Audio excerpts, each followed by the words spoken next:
get our lawyers in here. What's that?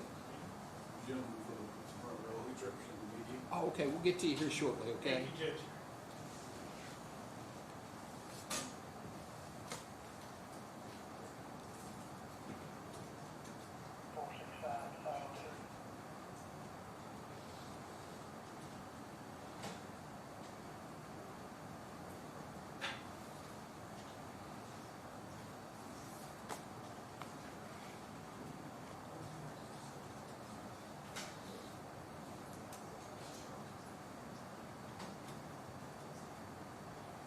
Darren, could you make sure they're not upstairs on the fourth floor of the attorneys? 7877.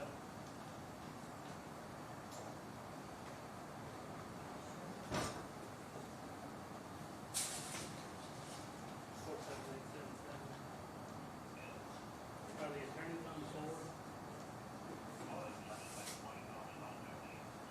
10-4. They should be on the way down good. Thank you. Were they on the fourth floor? They're on. Okay.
Yes, they're certainly.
Apologize, Judge, I was sitting upstairs, and I should have read.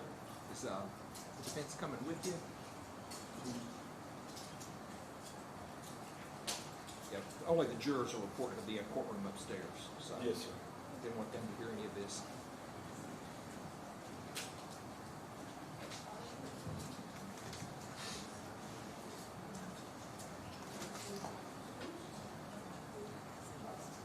Do we know where Mr. Buckler and Mr. They Wolf- weren't upstairs. They weren't upstairs. Does anybody know where they are? 'Cause I've seen them here. Did you see them upstairs? No, they didn't come back to the courtroom yet, Judge. We can find Mr. Wolf and Mr. Buckler so we can have these, take up these motions.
We've got to get these guys in here. Where are they? Got mail circuit court.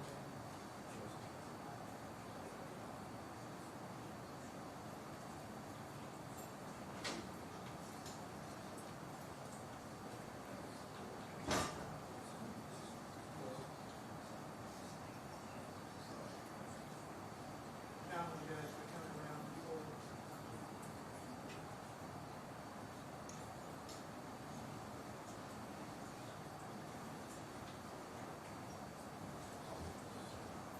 All right, at this time, let the record reflect, we're taking up an action that is styled Commonwealth of Kentucky versus Stephen Eugene Lawson. It's 21 CR 165 and 23 CR 371. Mr. Lawson is present with counsel, Mr. Wolf and Mr. Buckler. Commonwealth is represented today by Mr. Young, Ms. Young, and Mr. Lasowski. Everybody can have a seat right now if they wish. First of all, before I start, is there any juror in the courtroom? Try to make sure we don't have any jurors in here because they're all supposed to be reporting to the fourth floor. Okay, very good. Before we begin today, I know there's some press here from Bowling Green, and let me first say I'd like to personally thank the Warren Circuit Court judges here, the clerk's office, the Warren County Sheriff's Department, the AOC security team. Everyone has been extremely kind and helpful to us in trying to get this proceeding tried here, so I'd like to thank them. Certainly Judge Coron has let us use his courtroom today, and we certainly do appreciate that. As far as everyone's concerned, I want to talk a little bit about the configuration of the courtroom so everybody knows how everything's going to be in the courtroom. As you walk into the room, the left side of the room will be the defense side, the right side of the room would be the Commonwealth side. As far as the media is concerned, they've all been given a pass or should have a pass from the bailiff that's numbered 1 through 20. If your number is 1 through 10, you're on the defense side, and if you're 11 through 20, you'd be on the Commonwealth side.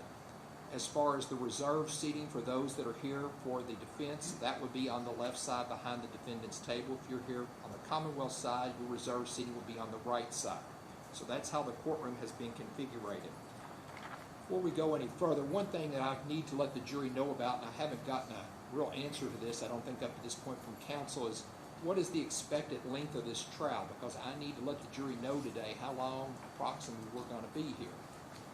Judge, we believe the Commonwealth will be done Thursday afternoon, Friday morning at the latest. We would do our darndest then, Judge, to get it wrapped up by Friday.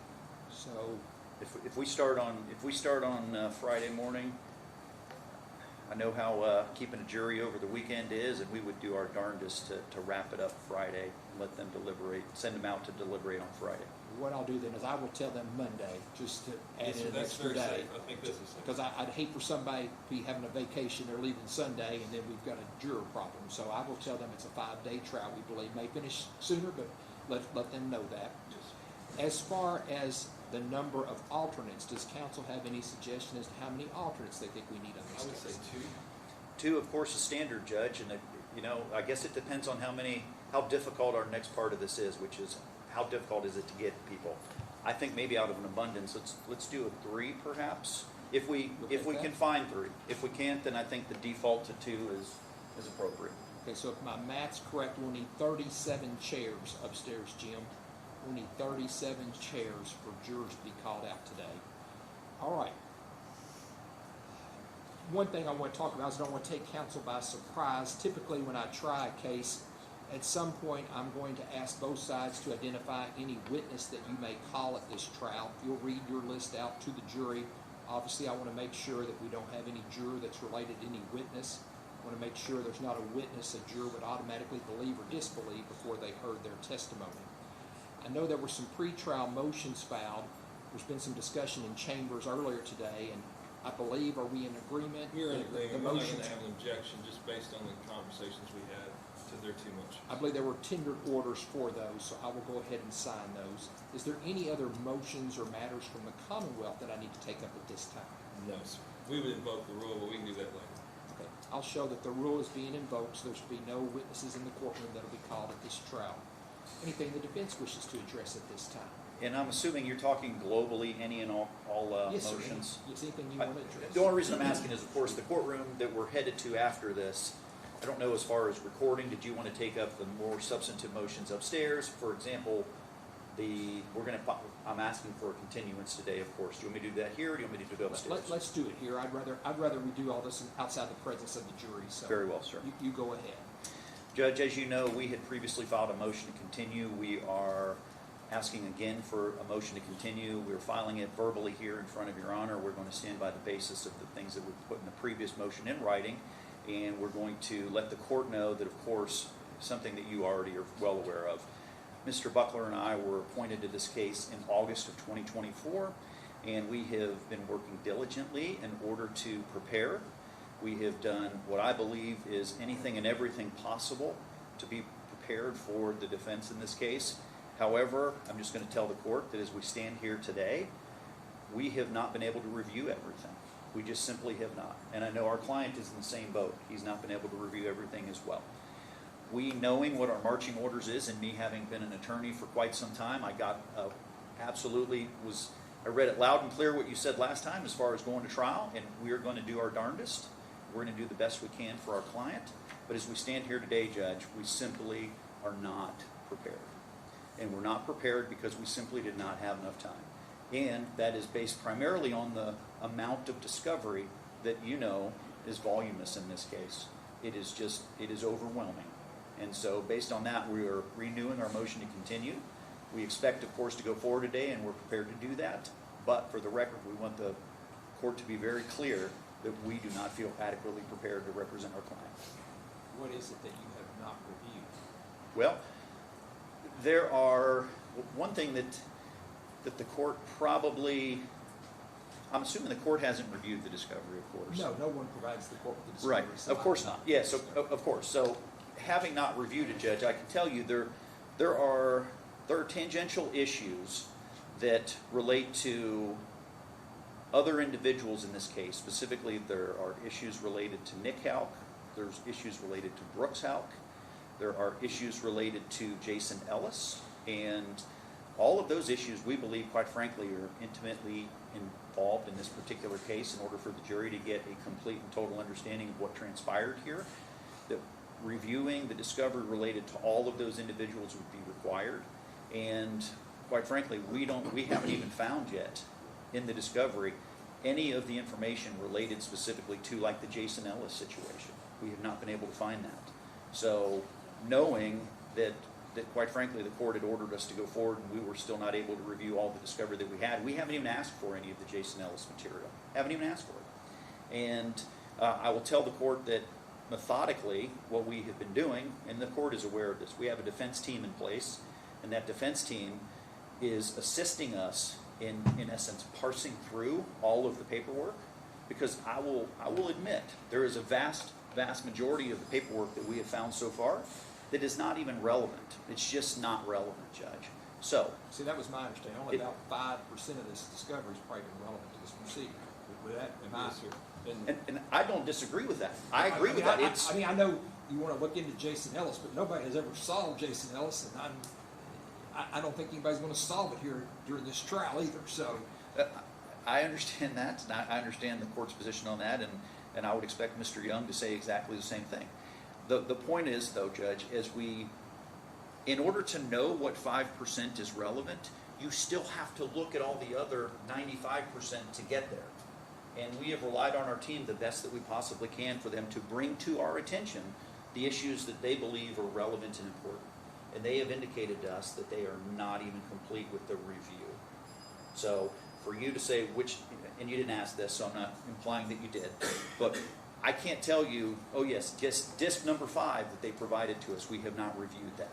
I can't be that specific for you. All I can tell you is that our team that is parsing through this material has indicated that they've not even reviewed the entirety of the material as we sit here today. and the Commonwealth's position. And Judge, we believe the case should go forward today. The vast majority of what the jury is going to hear in this case was provided by the defendant himself, and which they know. I don't know what, if there's anything in discovery related to Ellis, there may be tangential mentions of that case because they were being investigated at the same time, but there shouldn't be any discovery as it relates to any substantive issues as it relates to to Jason Ellis. The Commonwealth agrees the discovery is voluminous. A lot of it is duplicitous. There's 70-page search warrants that are probably, there's upwards of probably 40 or 50 of them. They're really easy to go through. They all read the same. While the discovery is voluminous, we believe that it's wasn't insurmountable, that the defendant knows what he's admitted to. The defendant knows what the case is about. There was approximately, I don't know, there's probably 10 plus hours of grand jury testimony laying out this case, given a roadmap for what it is, and we believe that the case should proceed forward. And just a brief response, Sure. Judge. Of course, Mr. Young knows his case, and he knows what he plans on presenting. And I understand from the Commonwealth standpoint where if we were told in the Commonwealth of Kentucky beforehand exactly who witnesses were going to be, what the roadmap was that the Commonwealth was going to be doing, and where they were going to go in a case, that would have helped us absolutely pare down our review of the discovery in the case. But as you're well aware, it's not how it works in Kentucky. I had no idea until he literally just said it on the record that they would be done most likely on Friday. So I had no idea if they were calling 30 witnesses or if they're calling 5 witnesses. No idea. So that puts us in a position, as we review the discovery, to have no idea whether it's going to be 30 or it's going to be 5. Therefore, we're obligated to review every single bit of discovery that's been provided to us. And Mr. Buckler has given me some more specifics. There's over 400,000 pages of written material, 400,000 pages of written material. And that's not even talking about the hundreds of interviews that have been recorded and provided to us in just a simple recorded format. So it's just it's not only near impossible, it is impossible, and we simply have not been able to review it all. It's that simple. And as I understand it, and maybe somebody can correct me if I'm wrong, my understanding, Mr. Lawson's portion of the discovery is basically what occurred at the grand jury and what was made public earlier. I mean, I think all the other stuff is investigations of other matters, and am I wrong in that? I mean, No, sir. But Judge, we have, from a legal standpoint, we have an absolute right to pursue alternate perp. That's a huge area in Kentucky law. And a large number of the people that they're interviewing and going out and talking to, those theoretically fit into the category of alternative perp. So if we could just completely compartmentalize the idea of all of this stuff just belongs to Steve Lawson, I would agree with Your Honor that it does pare it down significantly if we're able to do that. But that's not realistic in this case. That's not what's happened. I mean, and you know this, Judge, this has been, we're going on 10 years now, 10 years of investigation. And to think that we could be prepared adequately to defend our client in the short period of time that we've been given, we're marching on, Judge. We're standing here now. We're in our suit and we're in our tie, and we're going to do what you tell us. But we do have to preserve the record that we simply believe we've not been given sufficient time, and we do not believe that under these circumstances that Mr. Lawson's going to get an adequate and fair review of the discovery so that he can put on a full and complete defense in this matter. And I believe the jailer has allowed him a lot of time to go through the discovery. And it's my understanding Mr. Lawson just finished reviewing it at some point, but he didn't care to keep reviewing it further also. Well, to that regard, Judge, the issue with that is, if our team can't even review the entire discovery, a team of defense people, do you really think that him getting the discovery given to him in digital format by a jailer who decides when and where to give it to him is going to be sufficient for him to review his own discovery? I mean, I think that was, and trust me, Judge, I am not saying that we don't appreciate the fact that happened. Absolutely do. I'm used to Jefferson County where it's near impossible for somebody to get access to a laptop, even if they want to review their discovery. That didn't happen here. So while I'm very thankful that happened, it's still, unfortunately, with the amount of discovery, was insufficient to allow him to review it in its entirety. That's just not, it was helpful, but it wasn't a complete and thorough review of this discovery. Anything else the Commonwealth? No, sir, just my understanding is, just based on what the jailer, Justin Hall, told me, that on some occasions, Mr. Lawson just refused to go look at it. And he told me he could have as much time as he wanted, to look at it.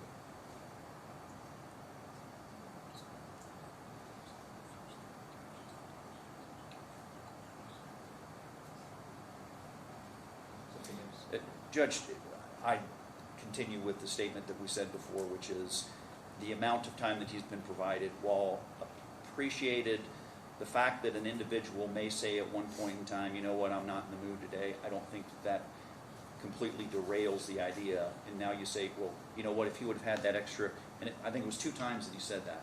And if he said that 2 times, what are we talking, maybe 6 hours?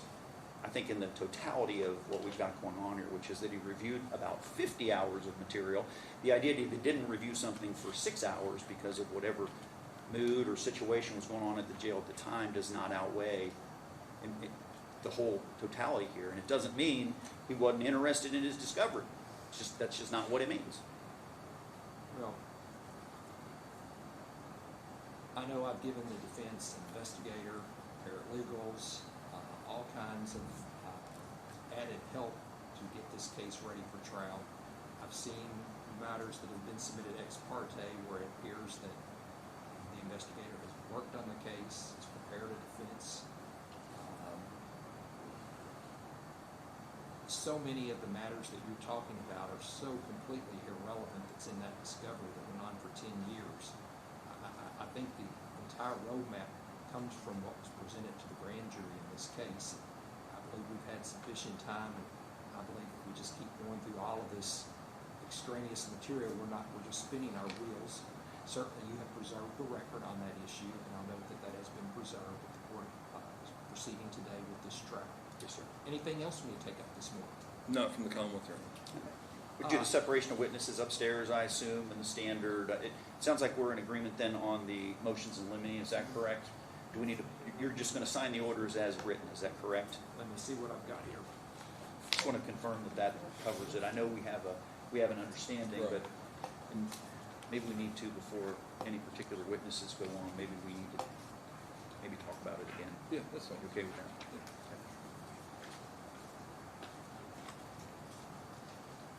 Council wants to approach to take a look at these Yes, sir. orders.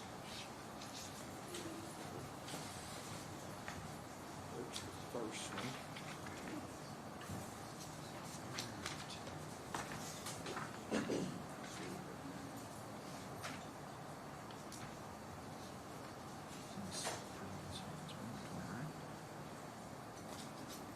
Yeah, that's fine. Okay, there's the other. That one's good to go, Your Honor. Okay. No objection to this one? No, sir, there's not. Okay.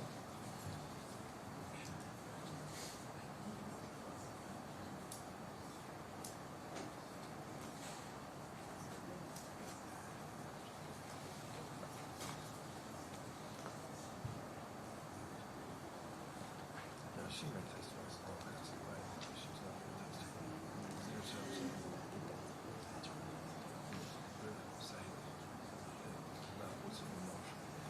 So I think, frankly, this one, just to be blunt, Your Honor, this may be overarching and overreaching, because I do believe there is some relevance to the statement that his mother, or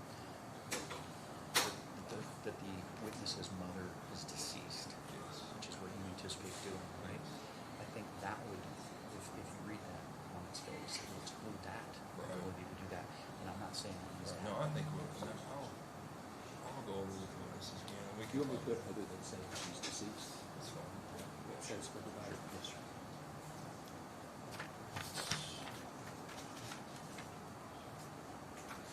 She is deceased. All right. Sign both those orders. Good. All right, I believe I have a motion today from the media to take up.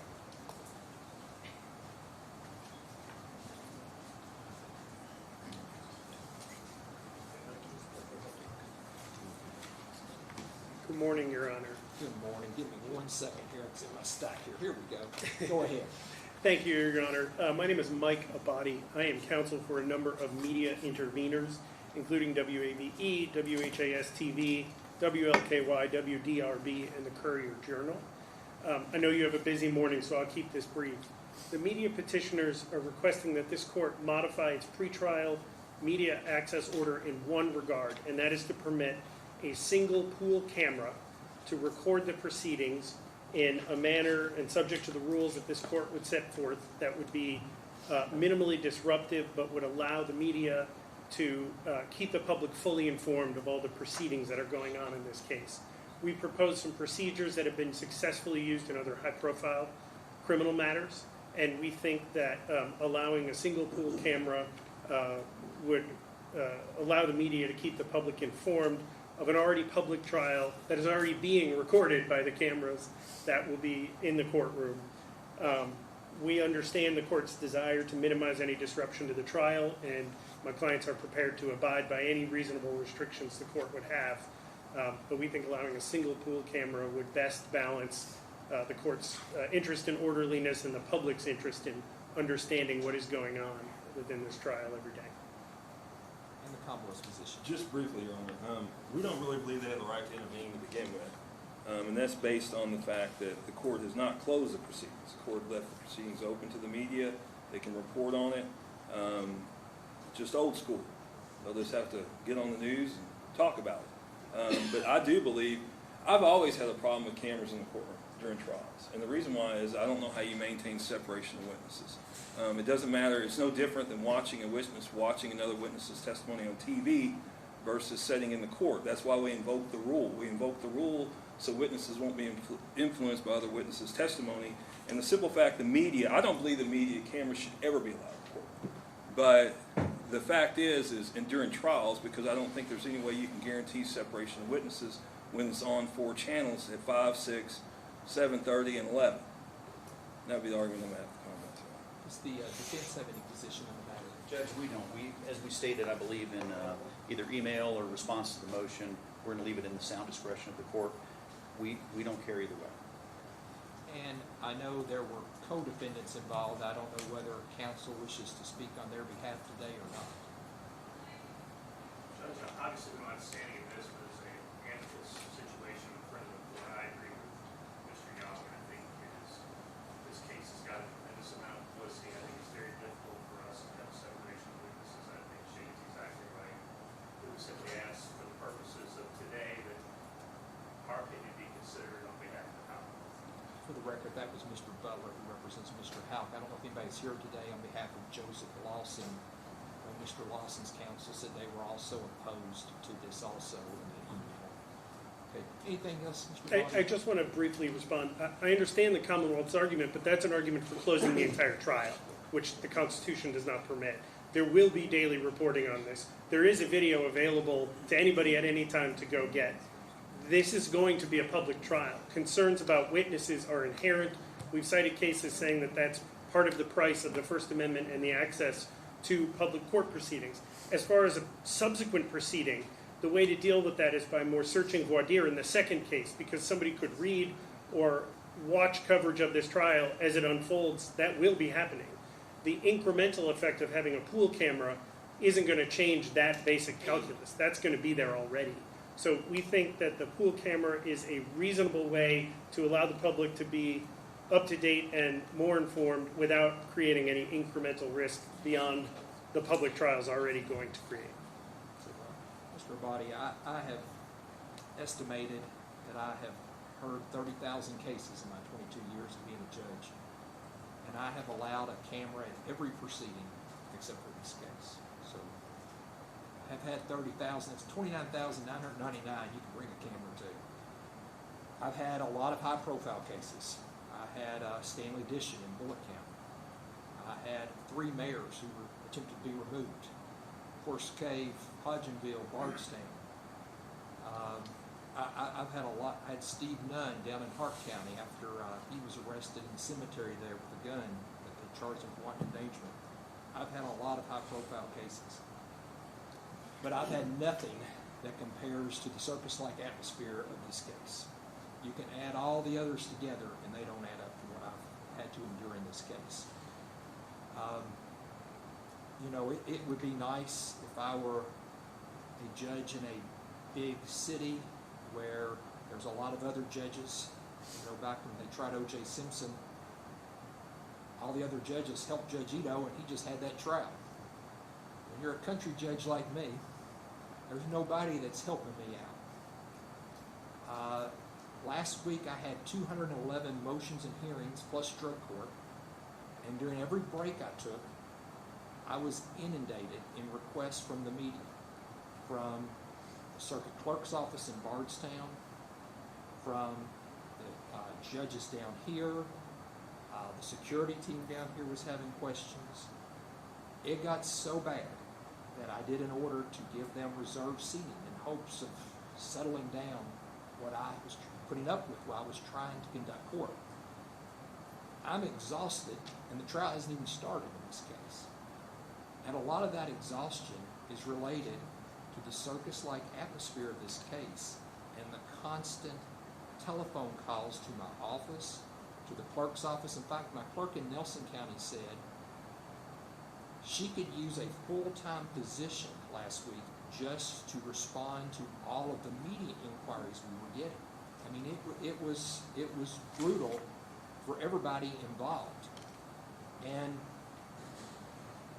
we've got issues in this case with, and let me say this, there's a lot of important cases where there's not cameras in this country.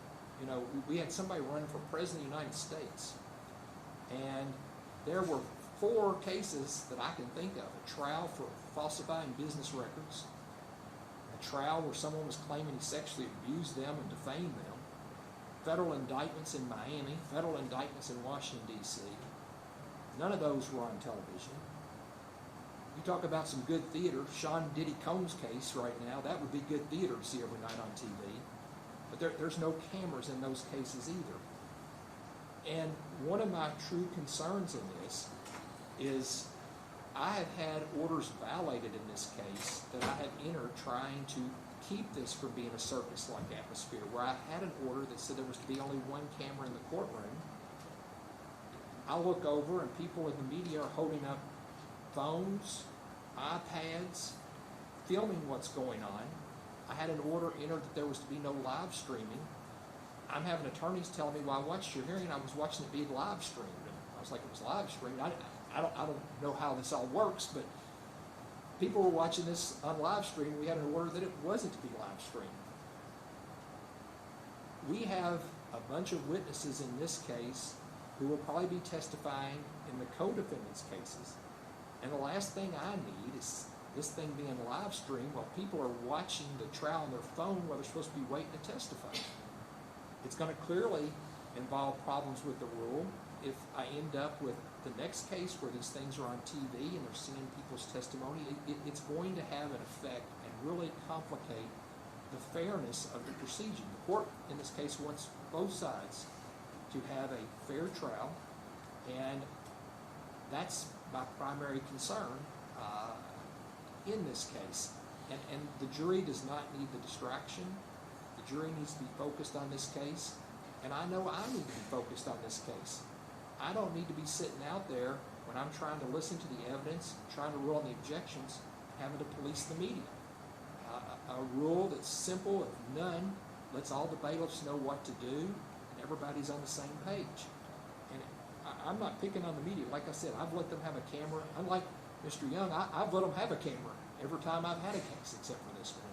I hope they understand my predicament, but I'm going to deny the motion here. I'll show that you have a right to intervene. I'm fine with that. If you want to file it red, I'm fine with that too.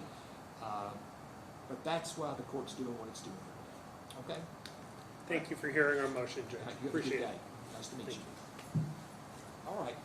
We will be moving upstairs to start the jury trial. It's my understanding everything should be played on the TV cameras here where you can watch and observe what's going on down here. So we'll start upstairs shortly. Okay. Only the jury. Thank you. Please be seated. Good morning. At this time, we're waiting on the jurors, so I got 14 back there.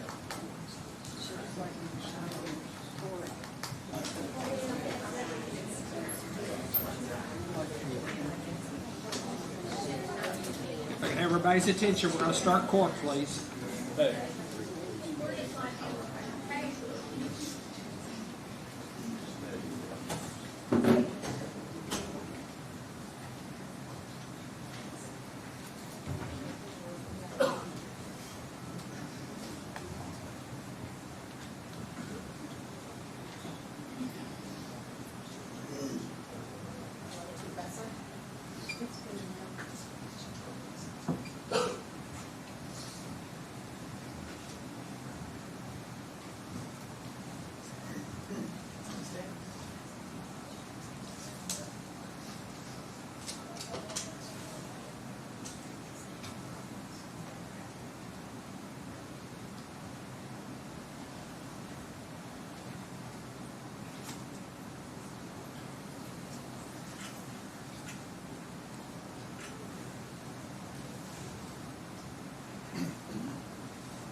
At this time, let the record reflect all 15 jurors have returned to the courtroom. Everyone may be seated. Counsel, do you waive the call or do you wish for me to do roll call? Waive. Mr. Waive? Waive? Okay. Mr. Young, are you ready to do your opening statement? Yes, sir, I am. Proceed when you're ready.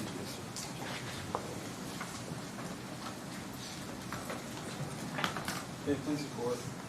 Against counsel.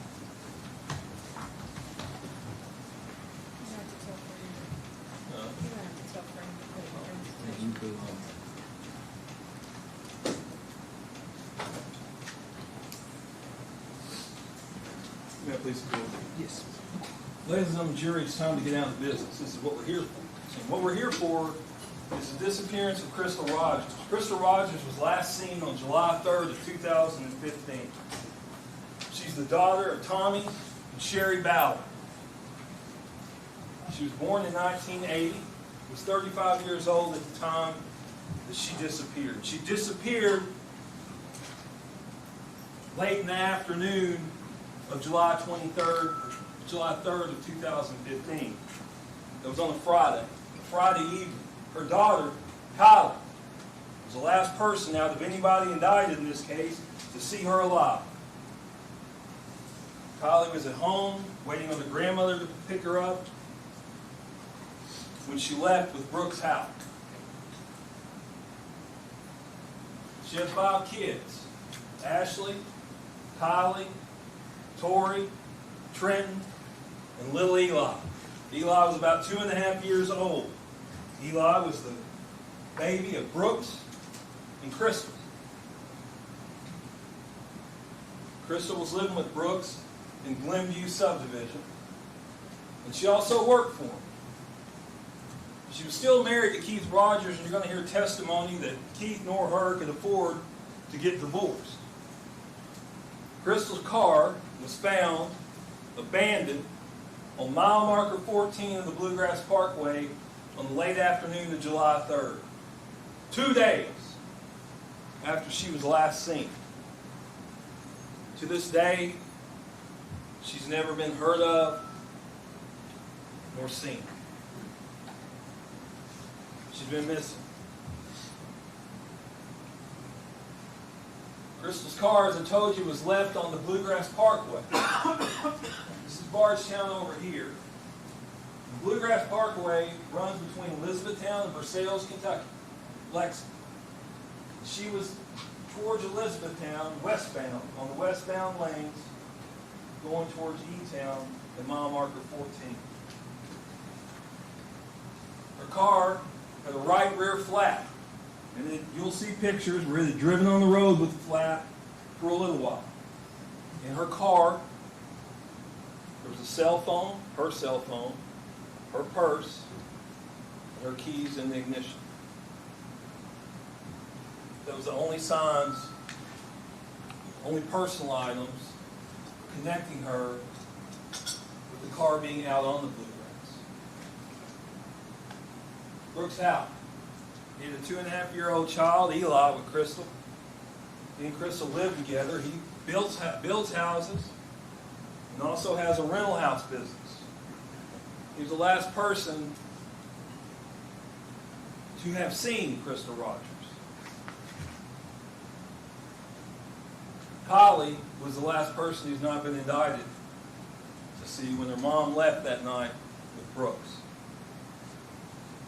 Defendant was working for Brooks' house. Steve Lawson, the defendant, was working for Brooks' house doing bobcat work.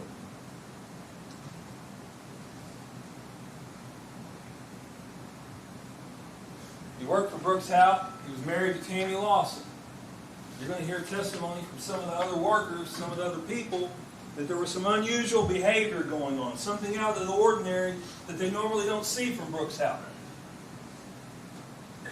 He was riding around in the truck with a worker, this man who had just began to work with him. You're also going to hear that on July 4th, right after midnight, into July 3rd, into the 4th, about 7 minutes after midnight, there was a 13-second call from Steve Lawson to Brooks' house. Steve Lawson hangs up that phone, and you see his phone start moving. And it drives to approximately the 14-mile marker on the Bluegrass Park, where Crystal's car is. Steve Lawson's son, Joseph Lawson, he was also an employee of Howard. Before Steve Lawson called Brooks, he had received a call or talked to Joey Lawson. Talked to him for 2 minutes and 58 seconds. Hung up from Joseph Lawson, and that's when the 13-second call was made to Brooks' house. And you're going to hear his explanation, multiple explanations, of what that phone call was about. Rosemary Howard. Rosemary Howard was Brooke and Nick Howard's mother. She lived on the farm, and you'll hear that her and Crystal didn't get along very well. The plan. The first week of July, there was unusual activity that I told you about. Steve Lawson riding around with Brooks out. Brooks doesn't ride around with employees. There was one employee he rode around with, son Danny Singleton. But it was unusual, you're going to hear, for him to be riding around with an employee that week. Usually he would stop, drop off nails, drop off whatever equipment they needed, and move on to the next house. According to the defendant, he had just began working for Brooks' house. There was one worker named Stacy Cranmer. Stacy worked with a guy named Kenny Girdley. They built decks and done insulation for Brooks. She thought this was odd. She'd been watching this go on. So she decided she's going to ask him about it. She said, "What's up? What are y'all doing? Why are you riding around with him?" The defendant's words were, I was talking to Brooks about taking care of a woman with 5 kids. A woman, Crystal Rogers, who has 5 kids. Taking care of can mean a lot of things. But I think it'll become apparent to you what it was by the end of this trial. The defendant is asked by Brooks Howe, "I want to get rid of Crystal." You'll hear the defendant tell you that means gone, dead. The defendant saying, "I can't do that. I won't do that. But I will help you by moving the car, staging the crime scene." See, they wanted to look like Crystal left. Just got up and left. So they had to move the car. That's the man right there that moved the car. That's the man right there that aided and conspired with Brooks Howe.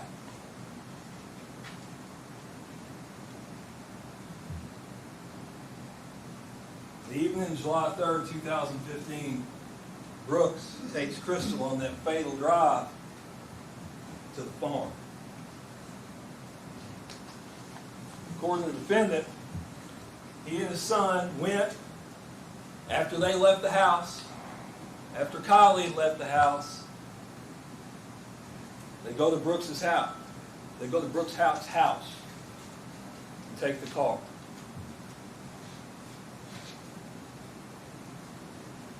The son, traveling down the Bluegrass Highway, was taking the car. According to the defendant, this is the defendant's own words, and got a flat tire.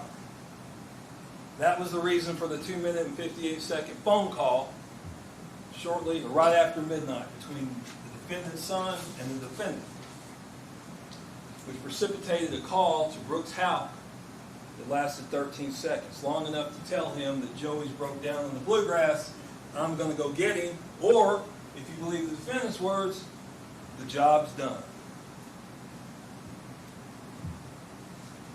According to the defendant, that part of their plan, their job was complete at that point. Crystal never heard from again.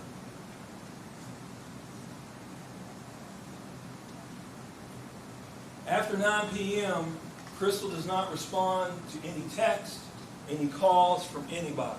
Her kids are texting her, her mother's texting her. There is absolutely zero response. Over the weekend, her mother and children continue to attempt to get a hold of her, and those calls went straight to voicemail and unanswered. Her phone was off. Her mother reported her missing on July 3rd. After speaking with the defendant, Brooks Houck, at a gas station. In the afternoon of July 5th, she's like, have you seen Crystal? No. We've been trying to get a hold of her. Nobody can get a hold of her. She goes, I'm going to go report her missing. He told her, yeah, why don't you go do that? I think that's a good idea. The Nelson County Sheriff's Office began an investigation that afternoon.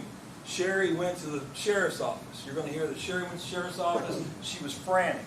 So frantic, they called in the detective. Something they usually don't do on missing persons. But they called in the detective. And shortly after they called that detective in, they find her car abandoned on the Bluegrass Parkway. Houck's story was that she was gone when he woke up Saturday morning. Left the baby with him. Houck attempted to call her a few times over the weekend, but it went straight to voicemail. Meanwhile, he attended a cookout on the 4th of July. Detectives, they requested the call detail records. Call detail records are your cell phone records to see who he talked to.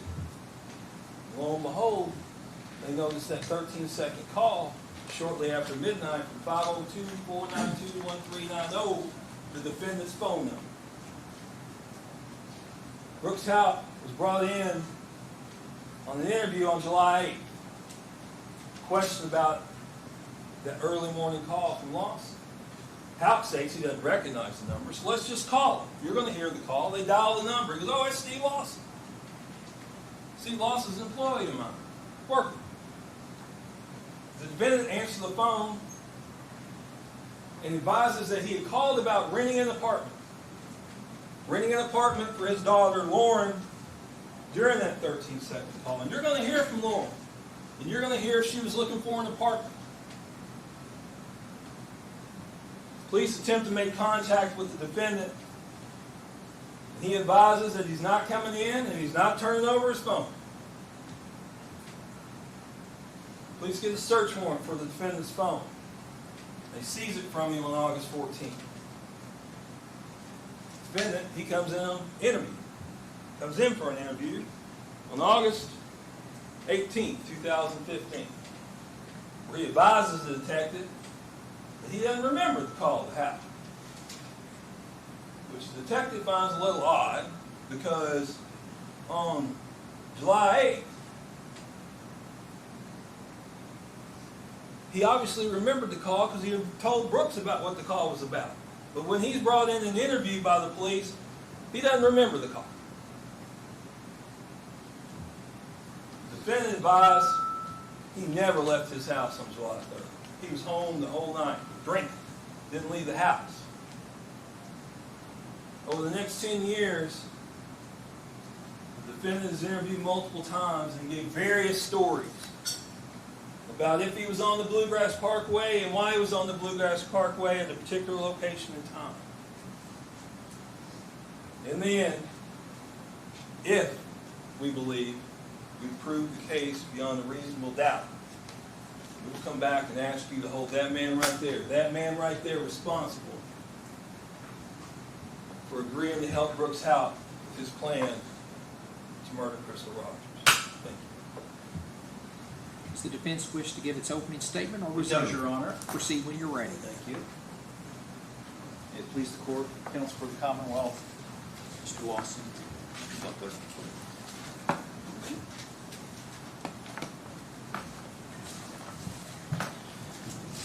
And of course, ladies and gentlemen of the jury, I'm going to move this, Your Honor. I'm not comfortable with that.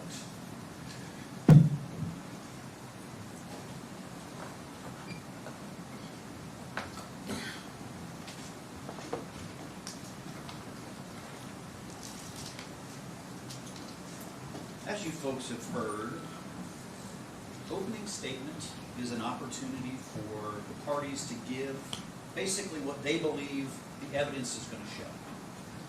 And you have heard from the Commonwealth, and the Commonwealth has put a plethora of information on that screen. And I saw jurors taking notes related to what was written on that screen. You can take notes about anything you want, of course. Just remember this: opening statements are not evidence. They are merely a statement from a party claiming that they know what the evidence is going to show at the end of the day. And they're trying to give you a roadmap of what they believe that evidence is going to show.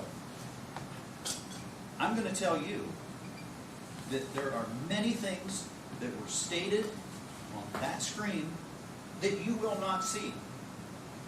There are many things that were on there that will not be presented to you as evidence. Here's what we have in this case, folks. It's quite simple, okay? In a way it's simple, in a way it's extremely convoluted, okay? What we have, and I think that you're going to see, that this case, at the end of it, there's going to be something that's established. And you might think, you know what, what's the defense attorney who's representing Mr. Lawson telling us this? I'm getting ready to tell you something, okay? I'm getting ready to tell you that at the end of this case, you are going to be able to, with good conscience, look at the jury instructions and determine that Steve Lawson is guilty of one thing. And that one thing that he's guilty of, he is guilty of tampering with physical evidence. If you remember, when you were here at the beginning, the judge talked to you about there being two charges. The first charge was tampering with physical evidence. The second charge, of course, was the conspiracy to commit murder. You will not hear evidence in this case that comes anywhere near the burden of proof. That rock that I talked about before, that rock will not move from that table to that table in relation to the conspiracy to commit murder. You're going to learn over the next few days how the Commonwealth has created a narrative. It's a narrative. We've heard creating a narrative, right? It's what you want people to believe. And in this narrative, they're creating something because there's a problem. There's a problem that they need to create a solution for. And what is that problem? That problem is, where is Crystal Rogers? What happened to that poor woman the night of July 3rd going into July 4th? That's what this case is about. It's the Commonwealth trying after 10 years of investigation. Think of that, 10 years of investigating this. They now believe that they have all the information that they need to present to you to solve the mystery of the disappearance of Crystal Rogers. That's not what you're going to hear over the next week. That's not what you're going to hear. What you're going to see is a series of individuals that are going to get on the witness stand and are going to attempt to be heroes. Quite frankly, I don't have another word for them. Okay? They want to go down in history as people that have solved what has been called in the Commonwealth of Kentucky like the greatest mystery in the Commonwealth of Kentucky. And I know you folks haven't listened to anything, and we've cleared that out. You all probably not watched the podcast or anything, but trust me, This has been characterized as the greatest mystery in Kentucky legal history. The Commonwealth has decided that now's the time to solve it. Now's the time to be the heroes.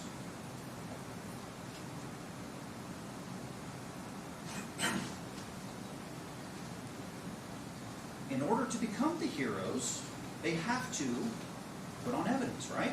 And the evidence that they're going to put on, as we talked about briefly during voir dire, you're going to hear from many people who were investigators, okay? And these investigators, you're going to see, most likely through cross-examination, not direct examination, you're going to see the extent and the length that the investigators went through when speaking to witnesses in this case in order to scare them, intimidate them, to get them to say things that were not factually accurate. Why? Because they wanted to solve the mystery that we all want to know what happened. Where is Crystal Rogers? So you're going to see these investigators and what they've done to get us here today.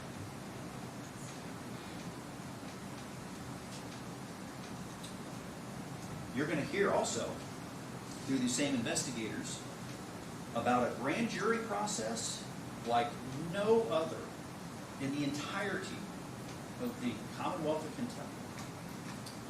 You're going to hear that over the past 10 years, we talked about a grand jury briefly in our voir dire process. 4, not just 1, not 2, not 3, but 4. 4 grand juries were impaneled over the past 10 years. And those grand juries, they didn't meet just one time. They met over 20 times. Count that, 20 times, where evidence was presented to them. And as you remember from voir dire, who doesn't get to present evidence? The defense doesn't present evidence, right? It's all about the prosecution. So 20 different times they met. 20 times they met before, with that low burden that we talked about before deciding to charge this man right here with conspiracy to commit murder.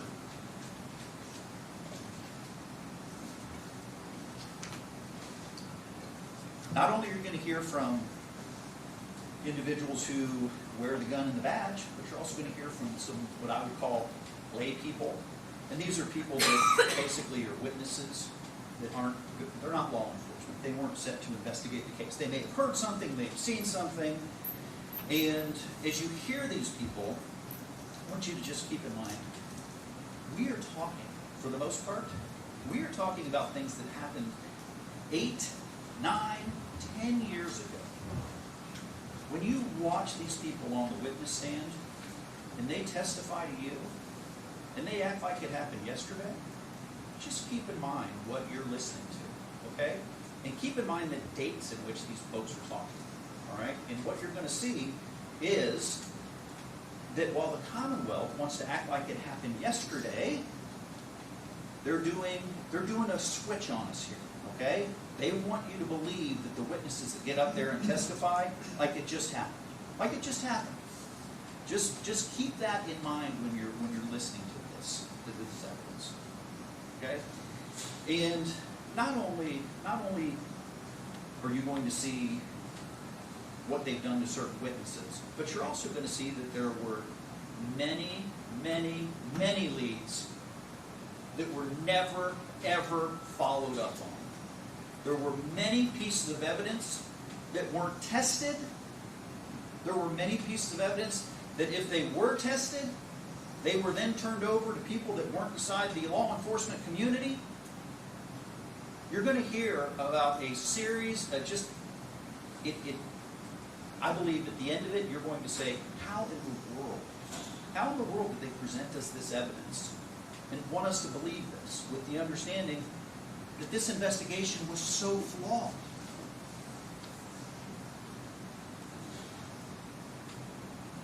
The other thing that you're going to hear, guess what's not over? Guess what's not over? And I'm not talking about just the trial of the 2 people that are going to go to trial later on in June. I'm not talking about the co-defendants. I'm talking about the investigation in this case. And what you're going to hear from the Commonwealth's own witnesses is that this investigation is still ongoing. It is still ongoing. Well, you may say, you know what, of course it's still ongoing because we don't know what happened to Crystal Rogers. Okay, I'll give you that. I'll give you that. However, if there is a still ongoing investigation, how does the Commonwealth go to a grand jury and impanel that grand jury to charge a man with a Class B felony? I would think, and I hope the jurors would as well, before you charge somebody with something like that, you better darn make sure that you've completed your investigation. You better make sure that you've completed the investigation. And you know what? Here's the thing. I am not a person that is not sympathetic to Crystal Rogers and her family. Quite the opposite. I'm very sympathetic to her. Okay? Very sympathetic. The problem is that in this case, what you're going to see is that the Commonwealth has taken and basically, well, I would call him a scapegoat. He's not a scapegoat, okay? What he is, he's a person that has a portion, just a portion of involvement in this case. He's got that portion. And I just told you, and we're going to tell you again in closing, he's guilty of that. We own that. He's going to own it. We all own it. But he is not guilty of the larger conspiracy to commit murder of a person that, quite frankly, we don't even know where she's at. We do not know. We don't know the answers to it. And it's terrible. It's terrible. And I don't know what to say other than we do not prosecute people under these circumstances and try to attempt to put them in jail unless we have more answers than we have now. What I think this case is going to show, beyond what I've already said, there are more unanswered questions than there are answered questions. Okay? You're going to hear a lot of speculation and a lot of, we think maybe this happened, we think maybe that happened. Speculation has no place in a courtroom when we're talking about depriving a person of their liberty. We leave that at the door. We leave that for people who are doing crime scene television shows. We leave that for LA, okay? We don't bring it in here. That's not where it belongs.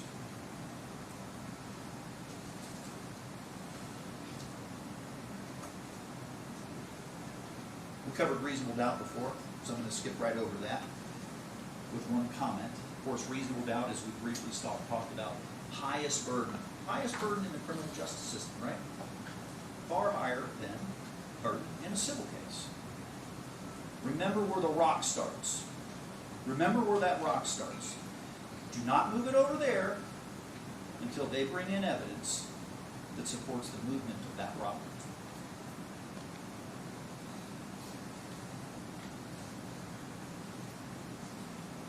What you're also going to hear, which Mr. Young alluded to in his opening, is that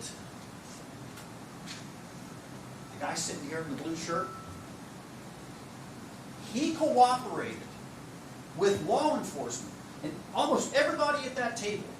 He had conversations with almost everyone there over 20 times. When you count what he did at the grand jury, and you count what he did when discussing things with all of these people.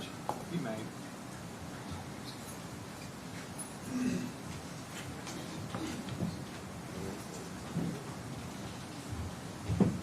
This bench conference button is not working.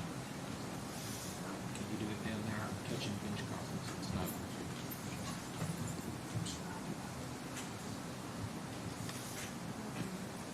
Tell me how you looks like this button.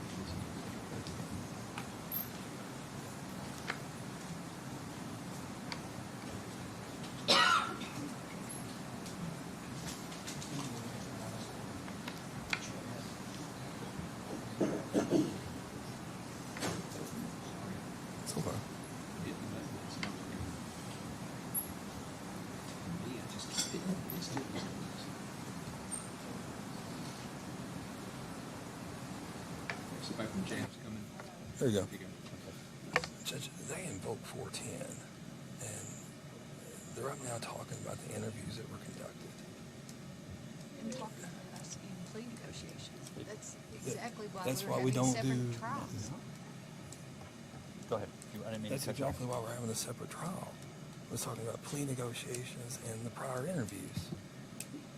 Judge, he just talked about, in his opening, that Steve Lawson made multiple interviews He did, and and it's- multiple statements and that he lied and he misleaded. We have If I'm not allowed to. absolutely zero, if anything from, anything with law enforcement, when we were talking to him, anything from 2023, with the exception of the grand jury, that was the court's order on this. Well, here's the deal. And I know this was a close call when we were preparing for our defense. Close call is this, Judge. If we open the door, then maybe some of your prior rulings need to be revisited about what statements Mr. Lawson made can be used. Judge, we can't This do was that a- at this Listen, point. I've ruled on this issue. I get it. I have no problem you saying he's been interviewed, but we're not gonna get into what was said during the interviews. I didn't say that. That's just, he's just He alluding to just the told fact us that that I we've said- interviewed him we over would 20 benefit. hours. No, I didn't even say that. I said he you've said interviewed him 20 times. 20 times. And it's a true statement. But it, I'm not going to say what he We said. have no ability to combat that unless we can deal with the interviews. Let's move on. I've made a ruling previously. I'll stick with the rulings that the court's made, okay? yes, sir. Yes, sir, thank you. Thanks, sir. Can you turn it off there? Can you turn it, you want me to?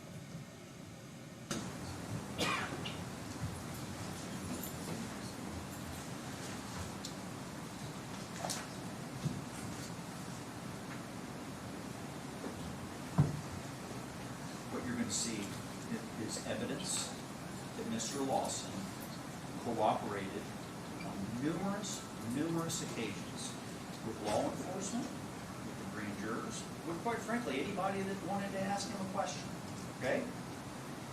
What you're also going to see is that when Mr. Lawson did not state what the Commonwealth wanted him to state, he got charged. He got charged, and that's why he's sitting there. That's what the evidence is going to show. What it's also going to show is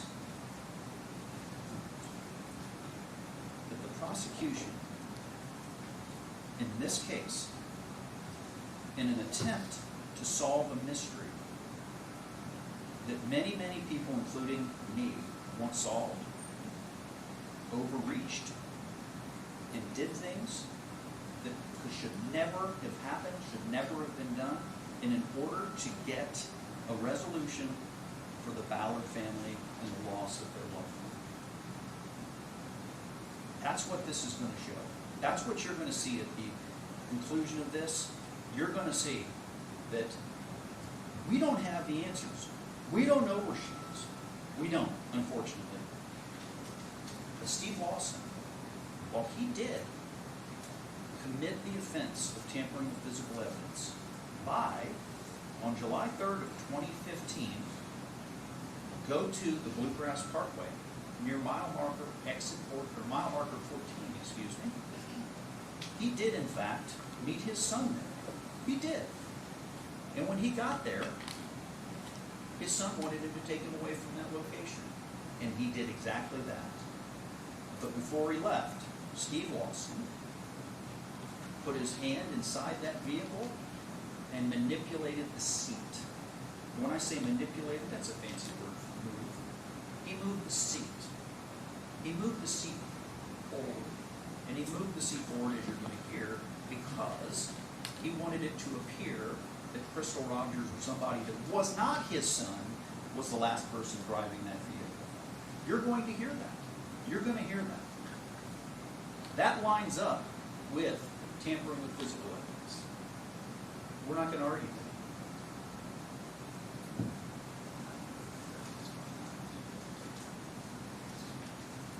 After you hear all the evidence and you go back and deliberate, and remember, what I just told you, not evidence. Not evidence. What Mr. Young told you, same thing, not evidence. When you hear the people that get in this witness box and they make statements, that's the evidence, okay? When you hear that, myself as well as the entire team is is firmly convinced that you will find Mr. Lawson guilty of exactly what he's guilty of, and that is tampering with physical evidence, and that is not conspiracy to commit murder, or for that matter, any harm of Ms. Rogers. Thank you, Your Honor. Is the Commonwealth ready to call its first witness? Who's your first witness? Sherry Ballard. Sherry Ballard. Judge, can we approach? You may. Ms. Ballard, you come on up, please. I'll go ahead and give you an oath. You'll raise your right hand for me. Do you swear or affirm the testimony you're about to give will be the truth, the whole truth, and nothing but the truth? You'll have a seat right over there, ma'am. I guess it's a minor point, and I do what I stated in my opening was accurate, and I swear I'm not asympathetic to her. My first question would be, what is she going to be utilized for? She's one of fact witness. Is that? Are we still on, or I'm a little worried? We're having this noise.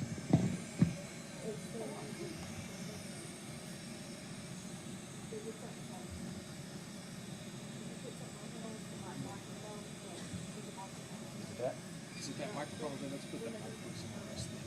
Oh, her microphone. Okay. I feel like I'm seeing something here. It does have an odd feel to it.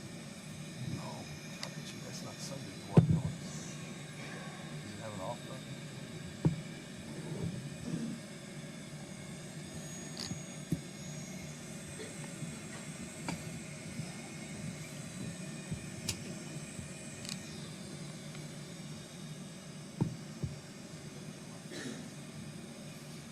Back in the clerk's office, if you come assist us. Just have to make sure that this picks up what you're saying. So I'm. You can't hear us out there? No. Okay. So I'm completely aware that you're not obligated to tell me what she's going to say before she testifies. That's what objections are for. I get it. I just want to make sure, because of my review of the discovery, I don't know of any connection between this witness and Steve Lawson, and I want to make sure. Okay. I want to make sure that there's not going to be any speculation or anything to that effect. And minor point, there was a separation of witnesses admonition, and she has been in the courtroom during the opening arguments. One could argue that that was a violation of the separation. I understand the basis of the separation of witnesses, so witnesses don't hear each other.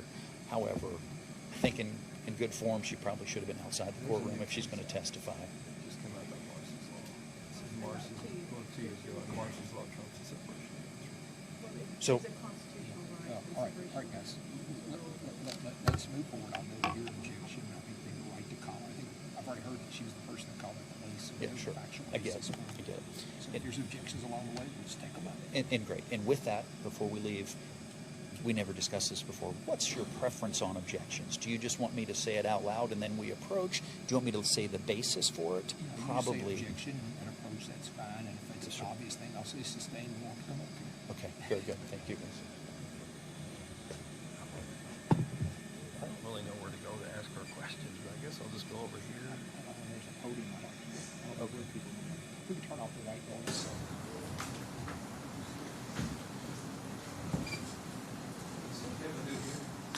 You go anywhere you want. I don't care where you ask your questions I from. just don't want her looking at me and not looking at me. Sure. Sherry, if you'll just answer, look at the jury and answer questions. Would you please state your name for the record? It's okay.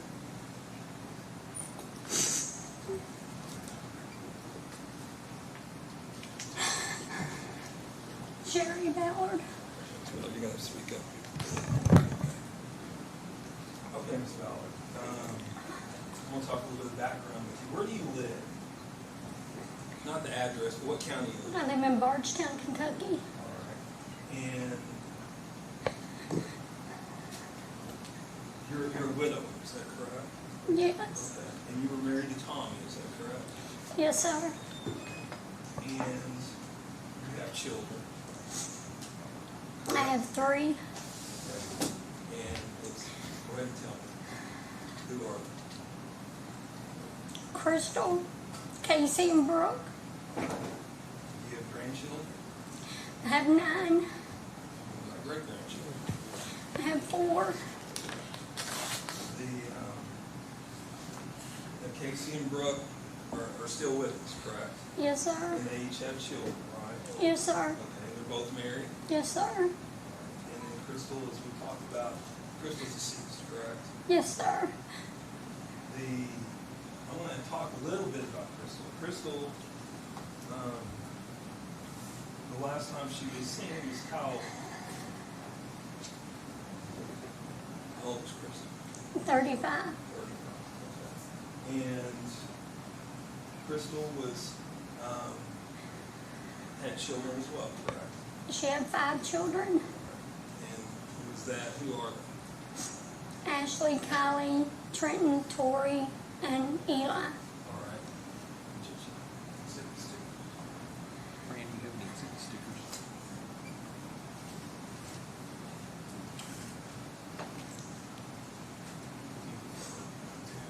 Just one would be fine.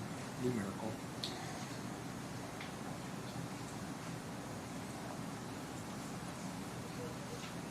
Judge, can we approach? You may.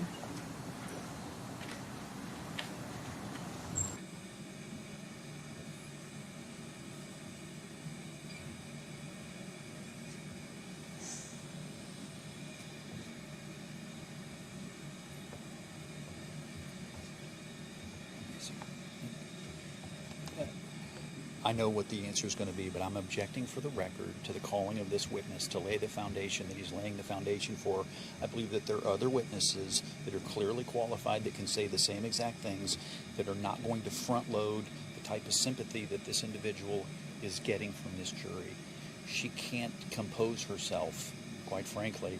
And to me, we have fast forwarded to the sentencing. This is a sentencing witness to me, and I get it. I get it, Judge. She is a fact witness, and that's what they've called her for. But I object because she can't compose herself. I think the Commonwealth knew she wasn't going to be able to compose herself, and this is turning into a pity show for Miss Ballard, and I have pity for her as well. But it should not bleed into that jury. If we don't get to sentencing, then what we're seeing here can clearly be portrayed by somebody else that is less emotional and less sympathetic to this jury. At this point, I don't find that the Commonwealth has gone anywhere near that at this point, so I'll note your objection over at this time.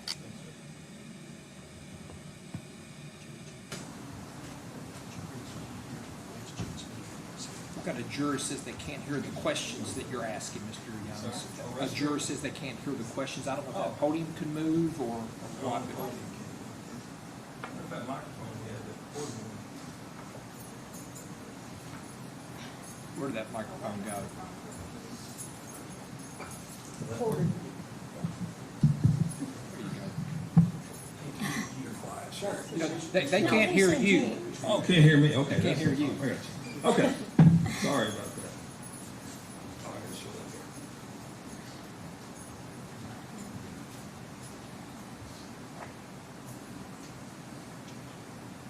Sherry, I'm going to show you what's been marked as Commonwealth's Exhibit number 1 and 2, okay? And I want you to take a look at these. And do you recognize these pictures? Okay. And do they fairly and accurately portray what the pictures are? Yes. Okay. Could you tell the ladies and gentlemen of the jury what those pictures are? One of them's a picture of Crystal, and the other one's a picture of Crystal and Eli, her youngest son. All right. Do they fairly and accurately represent that? Yes, Judge, yes, I moved sir. to introduce the evidence. Not wants to Any know. objection? Okay, I'll show 1 and 2 are introduced without objection. And Judge, I don't know how to use. I don't know here. You can give them to the clerk there, or you can give them to the jury if you wish to publish. Send them to the bailiff to publish Yes. to the jury? We publish to the jury. Very good.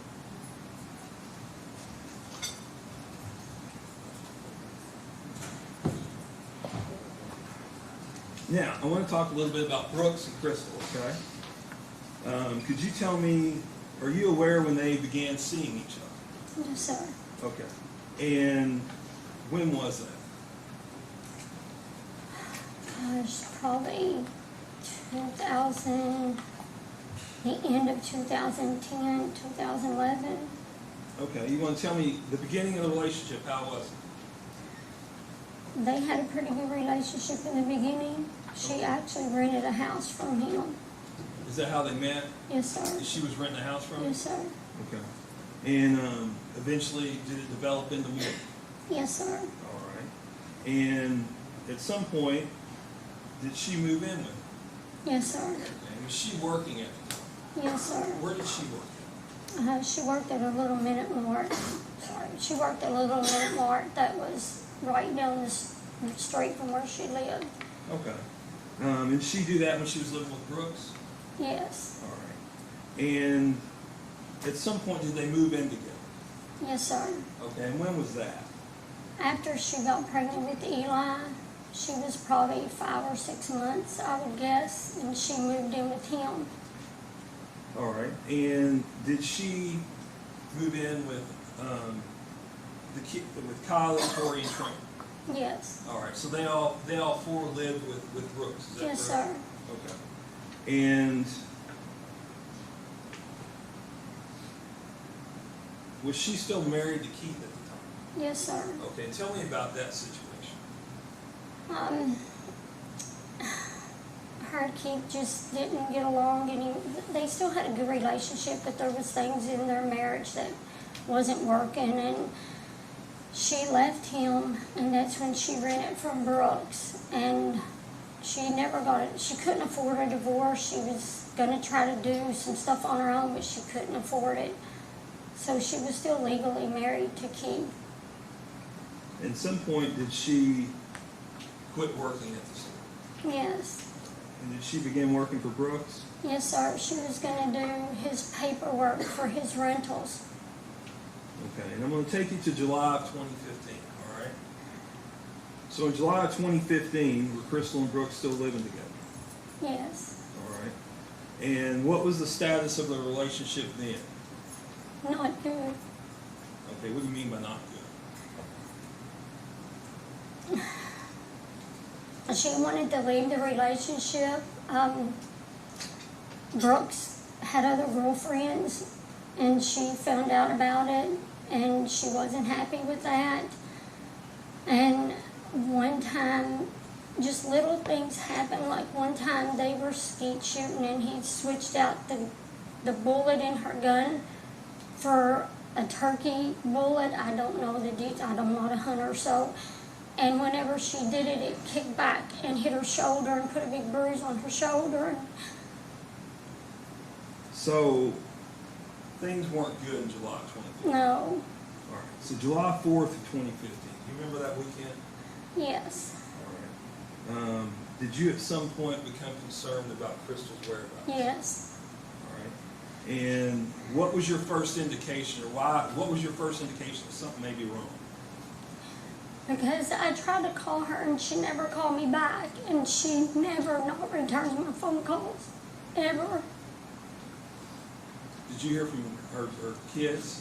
Her daughter texts me and she's like, Mama, she was at her other grandma's house, and she said, have you talked to Mom? I need some clothes. And I said, no, honey, but I'll call her and tell her you're trying to get in touch with her. So I text my daughter, and I didn't think any more about it. I was actually watching The Young and Restless in my bedroom, and I would tape it all week, and my husband would watch what he wanted on the other TV. And so I didn't think, she didn't text me back, Callie didn't, so I just assumed my daughter got in touch with her. Let me get a sticker.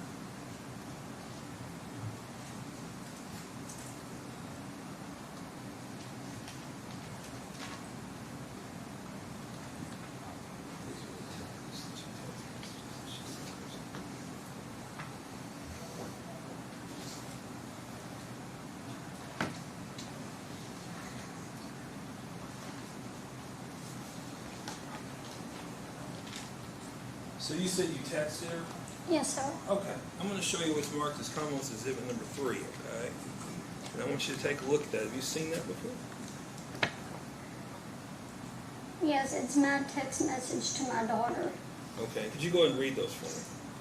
On 7/4, it says Callie is trying to get in touch with you. And then later on that night, I said, everyone is worried about you, even your kids. Call someone. Judge, does this fairly and accurately represent your own conversation, or Yes, your sir. text to her that weekend? Yes, sir. Judge, I move to introduce comments to number 3. Any objection to 3? No objection. I'll show 3 is introduced at this time. May be published to the jury. So were those texts ever answered? No, sir.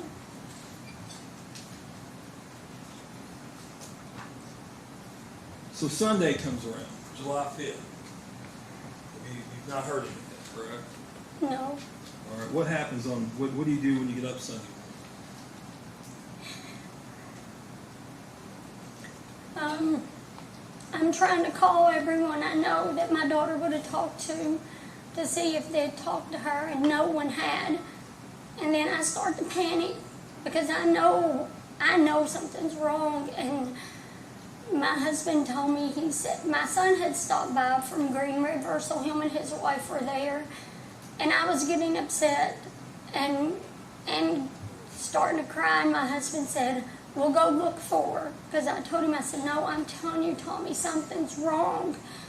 So he told me to go file a missing persons report, and him and my son went to look for her. Did you talk to Kylie again? Do you remember? I don't think I did. That's okay. So Tommy told you to go file a missing person report, is that correct? So do you go to file a missing person? Yes, sir. And does anything happen on your way there? On my way there, in front of Walmart gas pumps, I passed Brooks' house.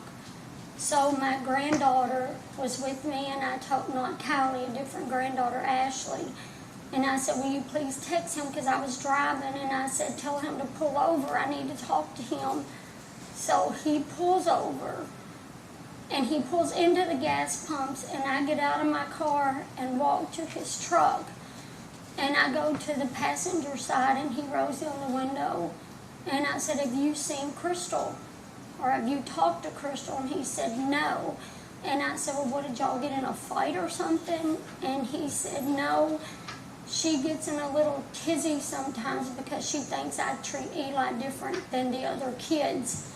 And I said, but you haven't talked to her? And he said, no. And at that point, the baby stuck his head from around the back seat because he was in the car seat. And I knew the instant I saw that baby in the truck that something was definitely wrong, because my daughter never left that baby, never. So when you saw the baby, you knew something was wrong? Yes. Did you ever see Crystal without the baby after the baby was born? No, she took that baby to court with her when she used to go. She would take the small claims court, the people that rented from them, and she took him to court with her. Okay. Have you watched the video at the gas station? Yes. Okay. Does it fairly and accurately depict that? Yes, sir. Matter of fact, we reviewed that shortly before we come in here. Yes, sir. correct? Okay.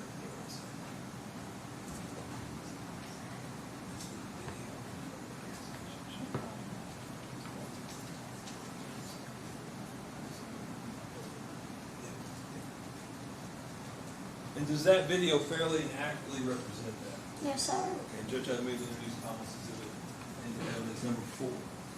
What is it? This is a flash drive. Oh, flash drive. It's gonna play in the record, okay, I just went ahead and made a flash drive. Any objection to 4? No objection. May I'll show it's introduced at this time. Judge, could we put it on the TV, and can I ask Ms. Ballard to come down so she can show ladies on the jury Yes, where sir. she's at? You can come on down. I think there's a TV right behind her, too. Oh, okay, never mind, I'm sorry. Come over here, Sheriff.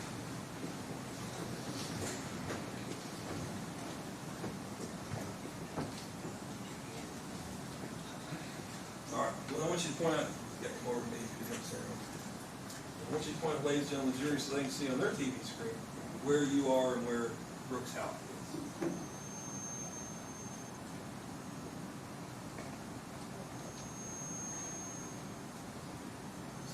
That's me pulling in over here.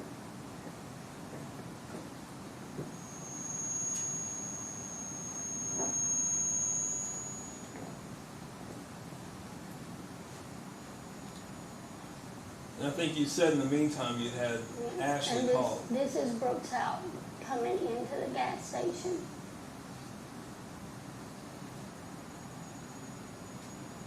In that truck there? Yes, this truck right here. And that's me coming over to the truck.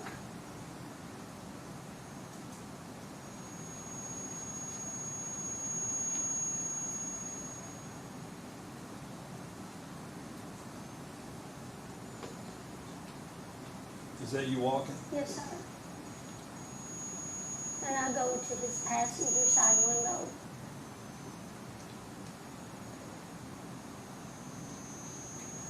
And is this where y'all are having a conversation? Yes, sir. That's when I'm asking him if he saw my daughter.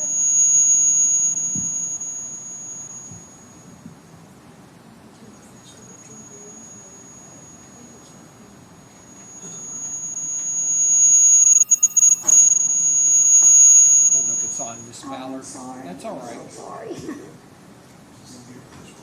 I'm used to it in my pocket.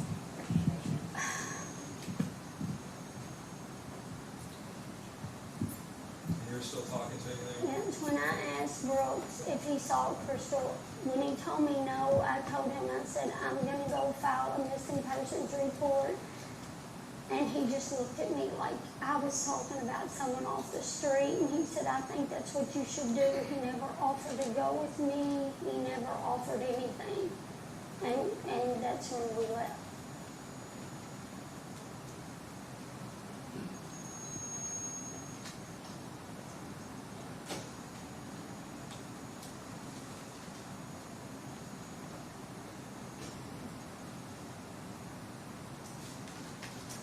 Is that you running That's by? me going back to my car. Let's take a section.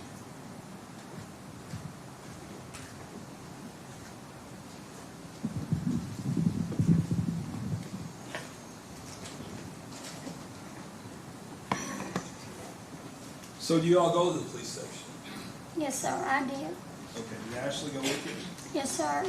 Okay, and did your family do some searching for you? Yes, we started that night, that very same night. We searched till like 3 o'clock in the morning on the BG, Oh, well, uh, the BG.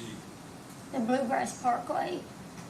We searched the area where her car was found on the opposite, behind her car, all that. All right. Did you ever hear from Crystal? No, Did you ever find any signs of Crystal? no, Did you all have people giving you information? constantly. And did you all follow up on it? Everything, everybody told us we followed up on. My husband told me, Sherry, it might sound, like it's not. You follow everything anybody says. We have to prove that it's not correct. So, to your knowledge, has Kylie, Tori, Ashley, or Trenton ever heard from Crystal? No, All right. Have they been living with you? yes. They all don't now, but they were. Right. They're 10 years old now. Yes. So, to your knowledge, has anybody, either you, family, friends, anybody, heard from Crystal? No, sir. Judge, I have no further questions. Any cross? No, Your Honor. Ma'am, you may step down. Thank you. We've been going about an hour. Why don't we take about a 10-minute break and be ready with your next witness, okay? So the jury may go with the bail. Remember, the same admonitions are in place, okay? That I've gone over previously. Sorry. It's on this thing, I think. Thank you.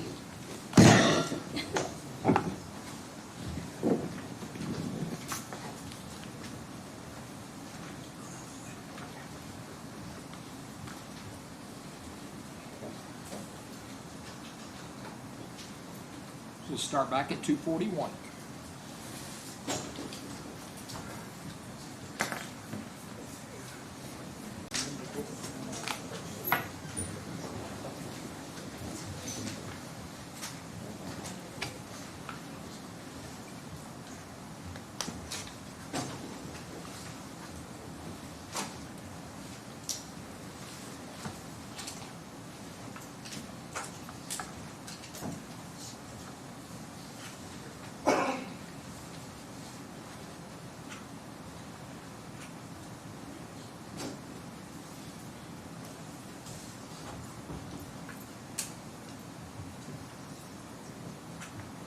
At this time, let the record reflect all 15 jurors have returned to the courtroom. Everyone may be seated. Counsel waive the call. Yes. So, Mr. Young, call your next witness. Deputy John Snow, Your Honor. Deputy Snow, if you'll come forward, please. Do you swear or affirm the testimony you're about to give will be the truth, the whole truth, and nothing but the truth? Yes, I do. You'll have a seat right over there. Try to sit as close to the microphone as you can, and please answer all questions asked of you.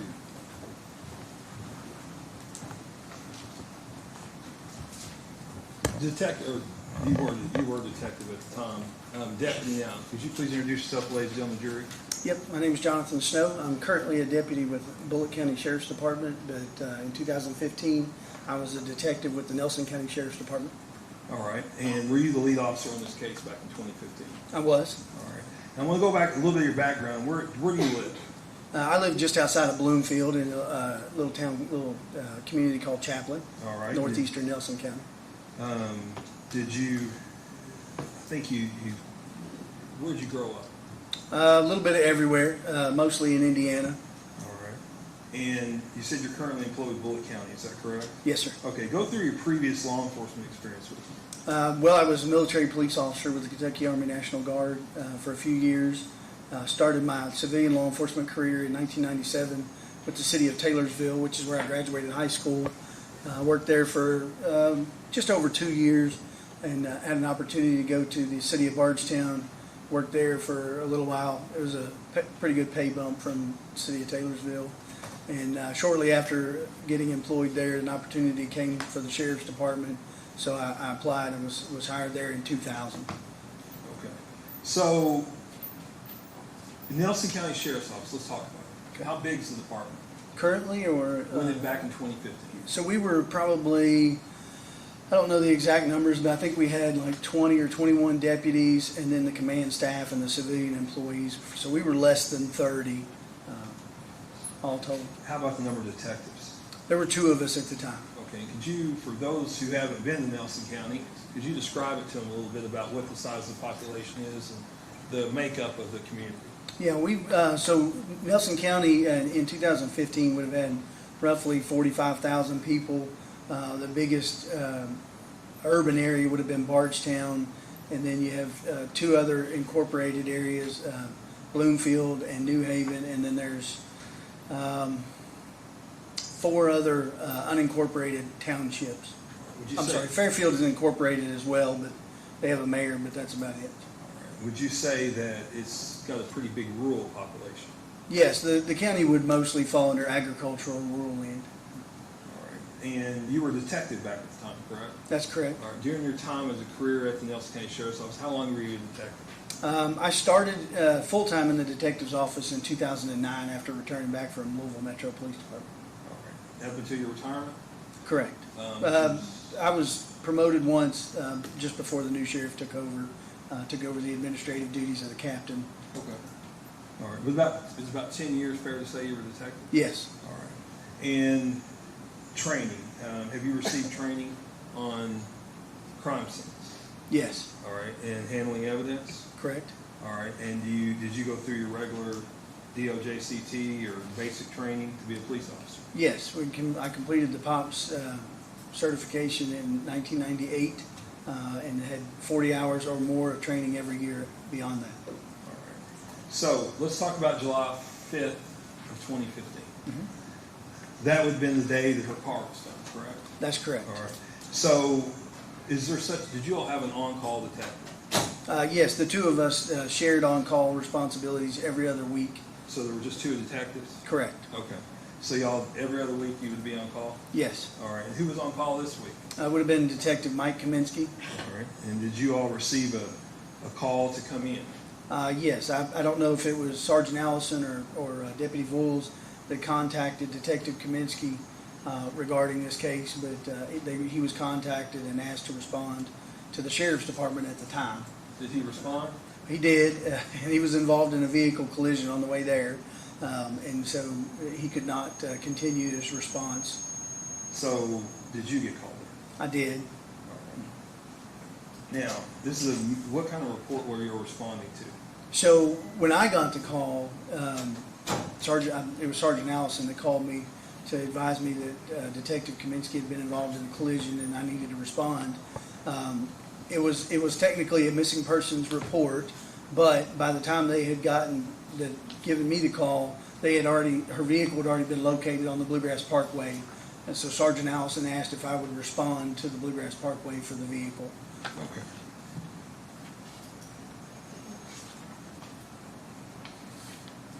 So, do you know who reported her missing? Her mother, Sherry Ballard. All right. I believe she had several other family members with her, but she's the listed reportee. And who took the report from her? I believe Deputy Voles got the initial call to take the missing persons report. And where did you go to? Where did you respond to? Initially, I responded to the Bluegrass Parkway just west of the 14-mile marker. Okay. And was that where her car was located? That's correct.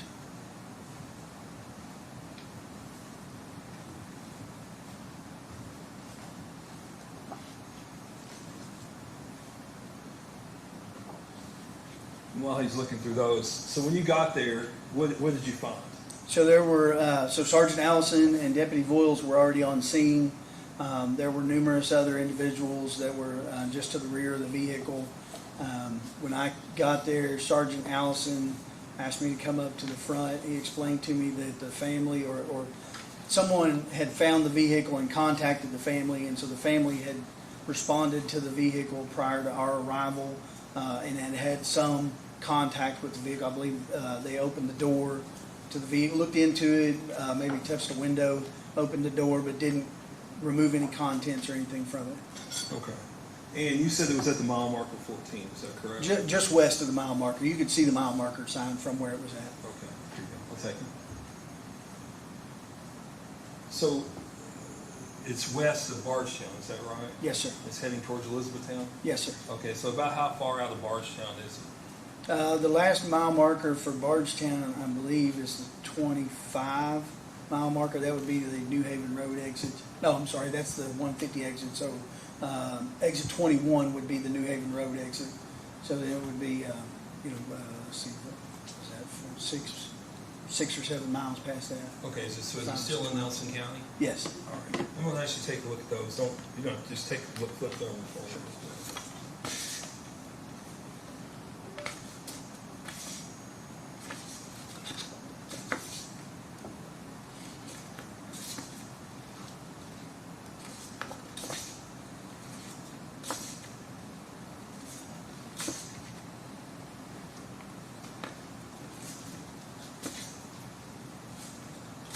Okay. Do you recognize those photos? I do. And what are the photos? They're photos of her vehicle, both on the parkway, interior and exterior pictures, as well as a photograph of her vehicle secured in Coulter's Towing's building. Okay. And do these fairly inaccurately represent those? Yes. The judge has moved to introduce into evidence Commonwealth's Exhibit 5 through 13. Any objection to 5 through 13? No objection. So that's introduced at this time. And Deputy, I want to pay particular attention to Exhibit 5, okay? Okay. Okay, so can you tell me what that picture is of? Yeah, it's from the rear of the vehicle, maybe 30 or 40 feet behind it, showing a skid mark on the passenger side of the vehicle that we believed was made when the vehicle tire went flat and was driven for some time. All right. And is that also visible in Exhibit number 6? It is. Okay. It's actually a little better on 6. Yes. Wish to publish to the jury, maybe publish to the jury. In talking about Exhibits 7, 8, and 9, okay, could you go through those? Sure. You want me to describe them as I go Yes, through sir, them? as you go Yeah, through so Exhibit 7 shows kind of an upper view of the passenger side of her vehicle, displays her purse, her cell phone, and the ignition key, as well as some other keys that are on the ignition key, still in the ignition. Picture 8 is from the driver's side, very similarly, and then the back seat of the vehicle still has a car seat and what appears to be a child's bag in the rear floorboard of the vehicle. Okay. Now, I want to talk a little bit, I have kids, okay? Do you have kids? I do. All right. And then Are they little now? No. All right. Does the inside of your vehicle now look different than it did when they were little? Yes, it does. Okay, could you tell me how it looks different? Well, it's mostly clean. Okay. There aren't things like diaper bags and things floating around in there, toys and uneaten food and things of that nature that the younger kids tend to leave in there. And we've heard testimony that Crystal had younger children, correct? Correct. Okay, Judge, I'm going to move to publish to the jury 789. Any objection to publishing? Sure, there may be published.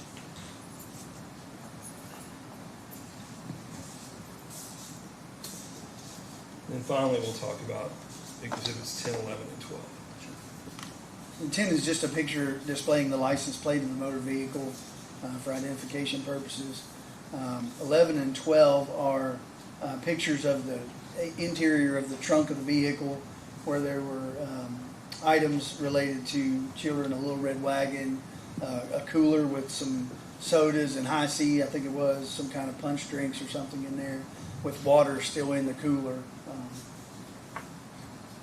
And was that all the contents in the trunk? Yes, there's some things in the wagon, but Okay. All right.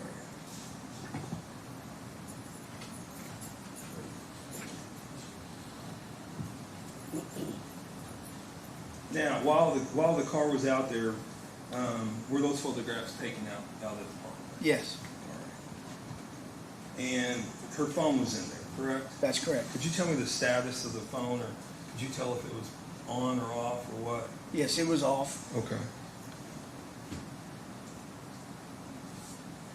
And then, did you collect anything out of the car prior to it being towed? No, I believe everything was collected from it at Coulter's Tow. Okay, at some point was it towed?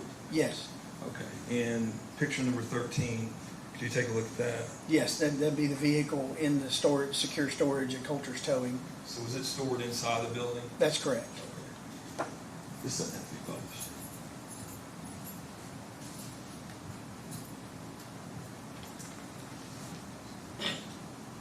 Now, you'd said something about we'd seen pictures of the car with a flat tire, is that correct? Yes, Okay, did you all ever determine what the source of the flat tire was? we didn't find out ourselves, but we sent it with the FBI and they found a piece of metal lodged in it. That's about as good a description as we could get from it. Okay, did you all gain information that showed that there was a problem, that the family knew there was a problem with the tire? I believe they'd been airing it up some over the time, yes.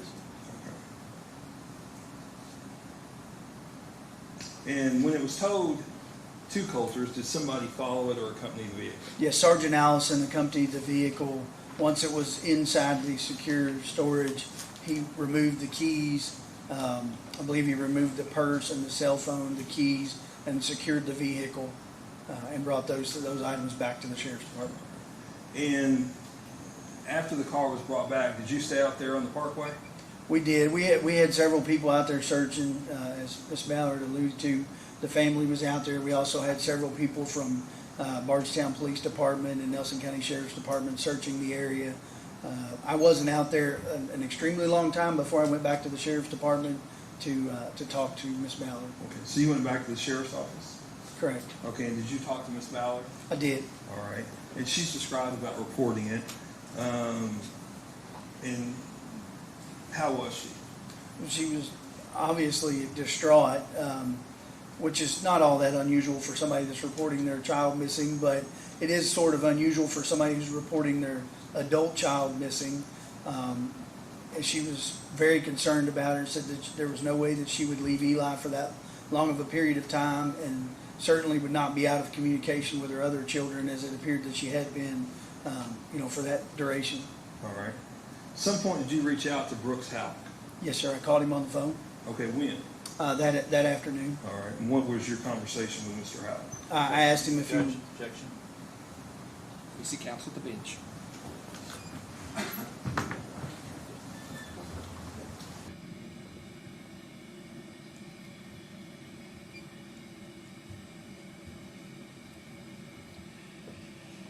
Judge, I didn't object when the previous arguably hearsay came in related to the discussion with Ms. Ballard, because I think that went to state of mind, so it wouldn't have been offered for the truth of the matter asserted. But on this one, it sounds to me like if he's talking to Brooks Houck, then we're probably going to get into something that would be objectionable. Well, I think he's just going to, the answer to my question is going to be that he asked him to come in and he did. So I don't know. Oh, maybe I misunderstood I thought he asked him what he said. I thought that's what you said. He said, did you some point you talked to Brooks Howe? And he said, yes, I called Brooks Howe, and he was getting ready to say, asked him to come in, he said he would. Well, I don't have a problem with that. I thought I was going off a different cliff where I thought we were going. I had the same interpretation there, and to be fair, I thought that going into the nature of the conversation, it was just to confirm that he made a phone call to ask him to come in. Good. Go back to normal.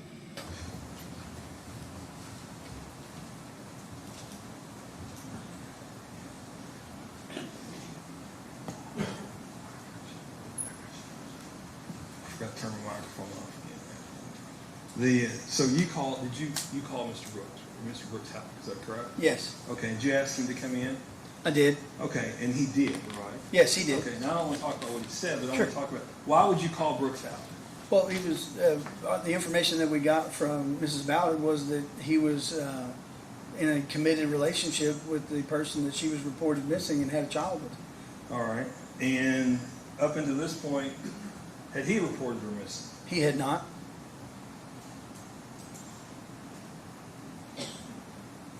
Now, did he come in?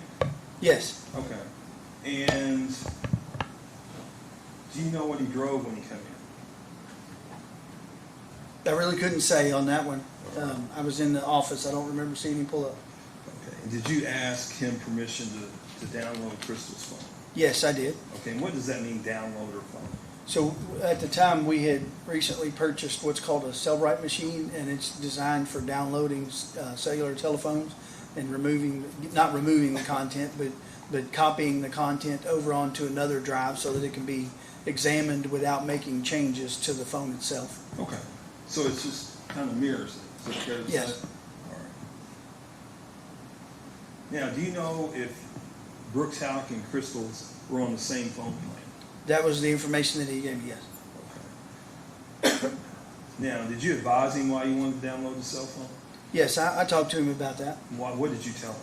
I was hoping that something on the phone would give us an indication as to where she had been or what she'd been doing since she was last seen.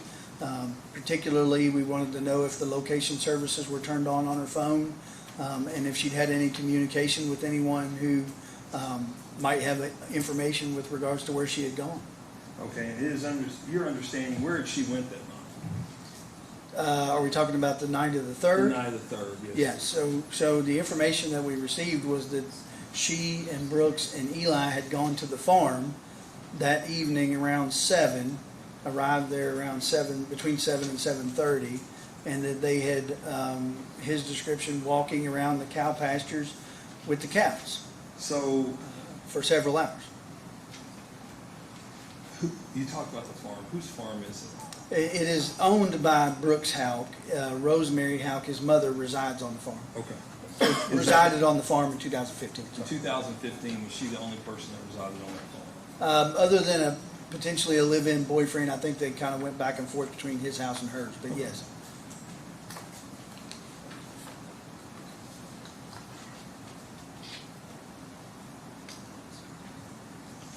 So, that night, did you talk to Sherry and Kylie? Yes, we did Okay. an on-camera interview with them regarding getting some deeper information about Crystal. Okay, and other than Brooks, according to what your investigation showed, who was the last person that saw Crystal? Well, when I reached out to Rosemary Houck on the phone, because she lived there, she reported seeing them arrive. Objection. I'll sustain the objection. Oh, sorry. Did you talk to Sherry and Kylie that night? Yes. Okay. And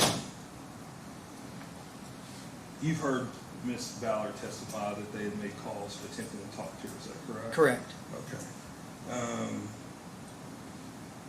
Do you know if anybody was at the house when Brooke and Crystal left? Yes, Kylie was still at the house waiting on her other grandmother to pick her up.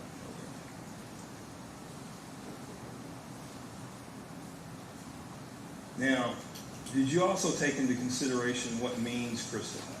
Meaning, is this somebody that had the financial means or the whereabouts that could leave? So in subsequent interviews, we were told that, maybe I can't say that about that, but It's okay. But have you looked at my her- understanding is that she made a modest income from helping with the rental properties, and that was the sum total of the money that she received monthly. Okay. Now, did you also receive a phone call or a voicemail? I did, yes, I'm sorry. Yep. And I'm going to show you. I'm going to show them personally. I got a bunch of them, but Okay.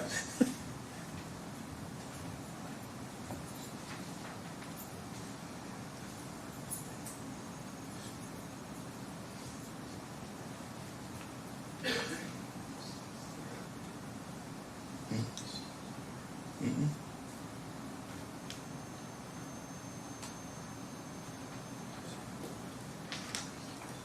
Mm-hmm.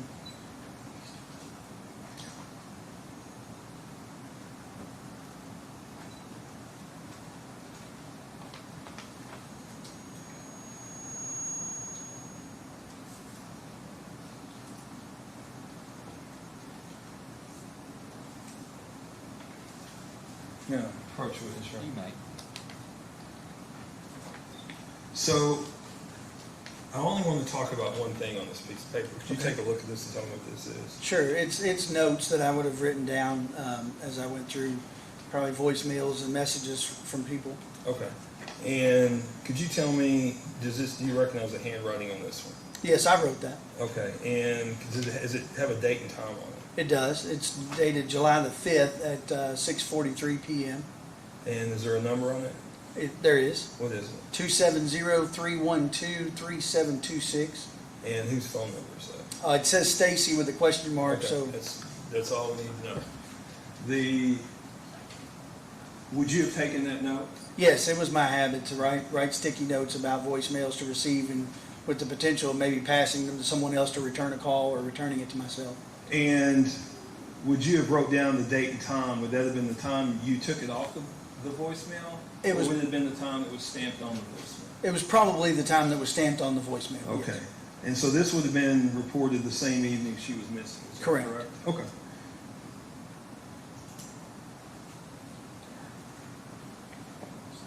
Now, you're probably late in the evening now, is that fair to say? Yes, sir.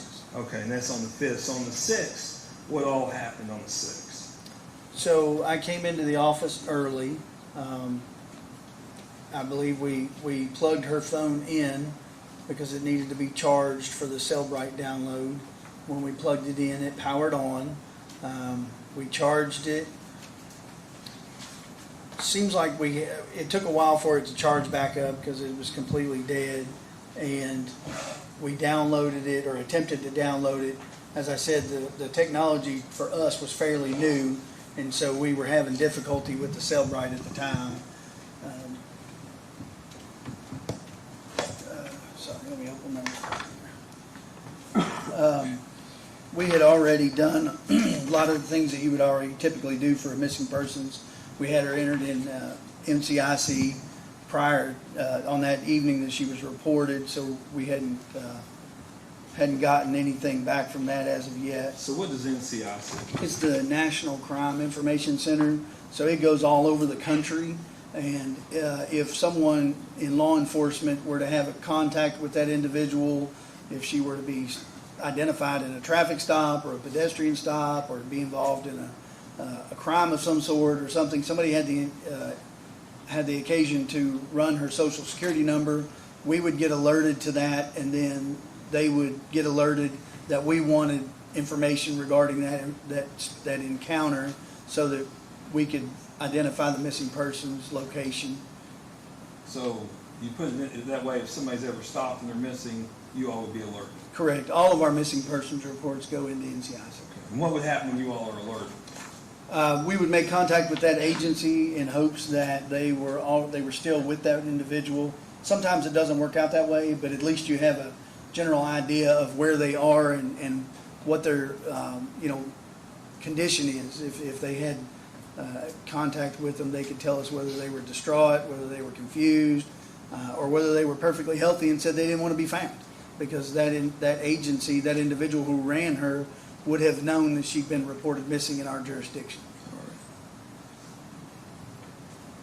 So you download the phone, Mhm. right? And do you go through her purse? I did. And what are you looking for? When you're looking through somebody's purse, what are you looking for? Sure. Well, it's been my experience that the ladies carry lots of things in their purse, and one of the things that we often find in them are receipts that also have dates and times stamped on them. And so I was looking for, first and foremost, anything that was possibly dated beyond the last time someone saw her, but also receipts that might verify some of the information that we had gotten so far with regard to what she had done on that last day. Did you find any receipts that helped you? Yes, we found the Walmart receipt where she had gone to Walmart. And when did she went to Walmart? It was earlier that day, earlier in the afternoon, and we were able to go and get the video for that and verify that it was her and that she had the two children with her. Seems like we found an ATM receipt that we thought was going to be helpful, turned out to be really kind of nothing in the grand scheme of things, but there were just lots of different receipts in there giving us dates and times of where she had done things, and some of them were not of much use, but the Walmart receipt was of particular interest because it verified where she had been that afternoon. So when you're looking for a missing person, are you trying to retrace steps? Yes. Okay, and does this aid you in figuring out where this person was at a certain time? Absolutely.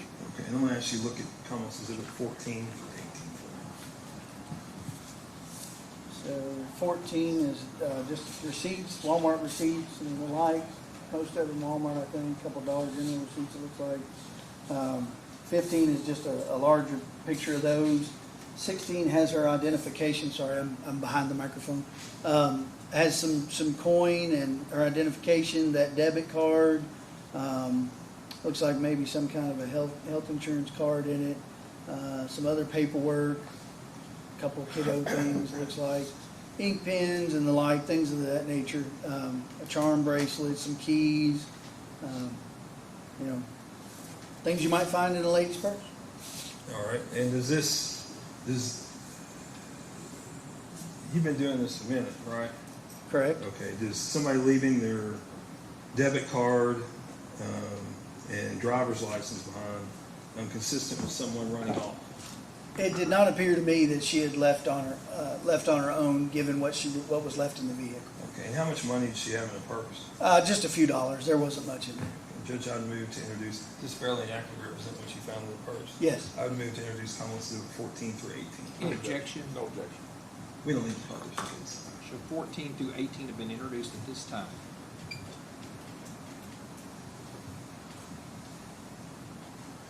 Now, you had mentioned you'd pulled some video, right? Correct. Okay. And why are you, I think you testified you pull video because you're trying to figure out where she's at and what she's doing, right? So, along with the Walmart video, we began to, not just me, but a plethora of officers began to go to local businesses in the area along the route from what would be the most likely route from their house to the farm that they were reported to have gone to that evening. And we pulled video from, I don't know, maybe a dozen or so locations that captured either a large portion or a little bit of the road along that route. Okay. And to your understanding, what route did they take to get to the farm? So we were able to track his truck on the video, which is, as you saw on the other video, it's a very noticeable vehicle. You don't see a lot of them that size with the big ladder racks and things on it. So it kind of stood out, and we were able to track them down 62 and then on to 49, past Heaven Hill Distillery, and then going into the driveway in the farm. Okay. There's a camera just at the corner of Pascal Ballard Road and Highway 49. All right. And did you provide the video of the Commonwealth? Well, I provided it to the FBI, so they provided it to the Commonwealth. Okay. And did you review that? Yes, And does it fairly and accurately represent the surveillance video y'all pulled? yes. And this is not the entirety of the surveillance, it's just clips. Is that Oh, no, correct? there was lots and lots of video to go through. Judge, I'd move to introduce Commonwealth Exhibit number 19. Any objection to 19? No objection, Your So 19 is introduced at this time. And I'm going to publish to the jury, and is it okay if for Deputy Snow to sit down and show the TV? Deputy, go over. Do you want me to take this microphone? Yeah, that's probably a good idea. Is it on? I think so.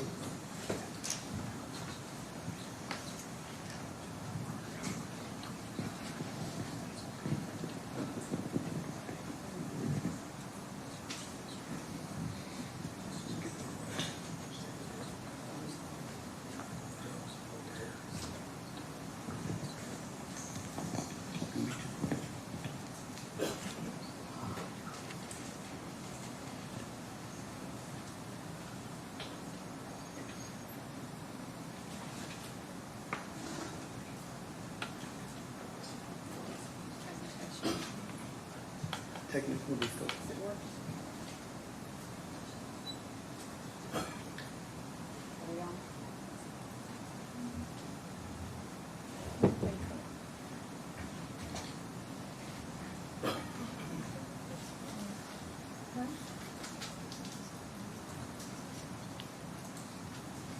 Unplug it.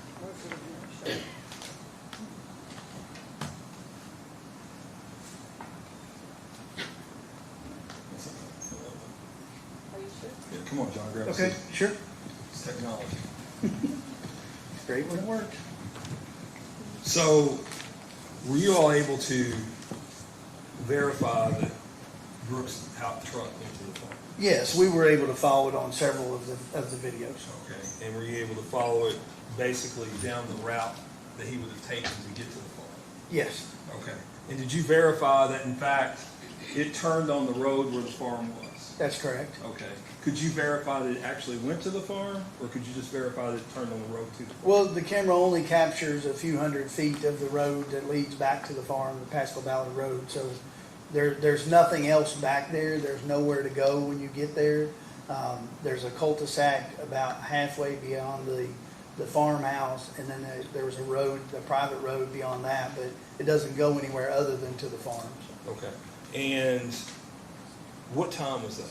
It was a little after 7, I A believe. little after 7 o'clock? Okay, so in July, we just still in daylight? Yes. All right. Were you able to get some video that showed it coming home? Yeah, well, we did. We'd say the same video, just tracking it later on.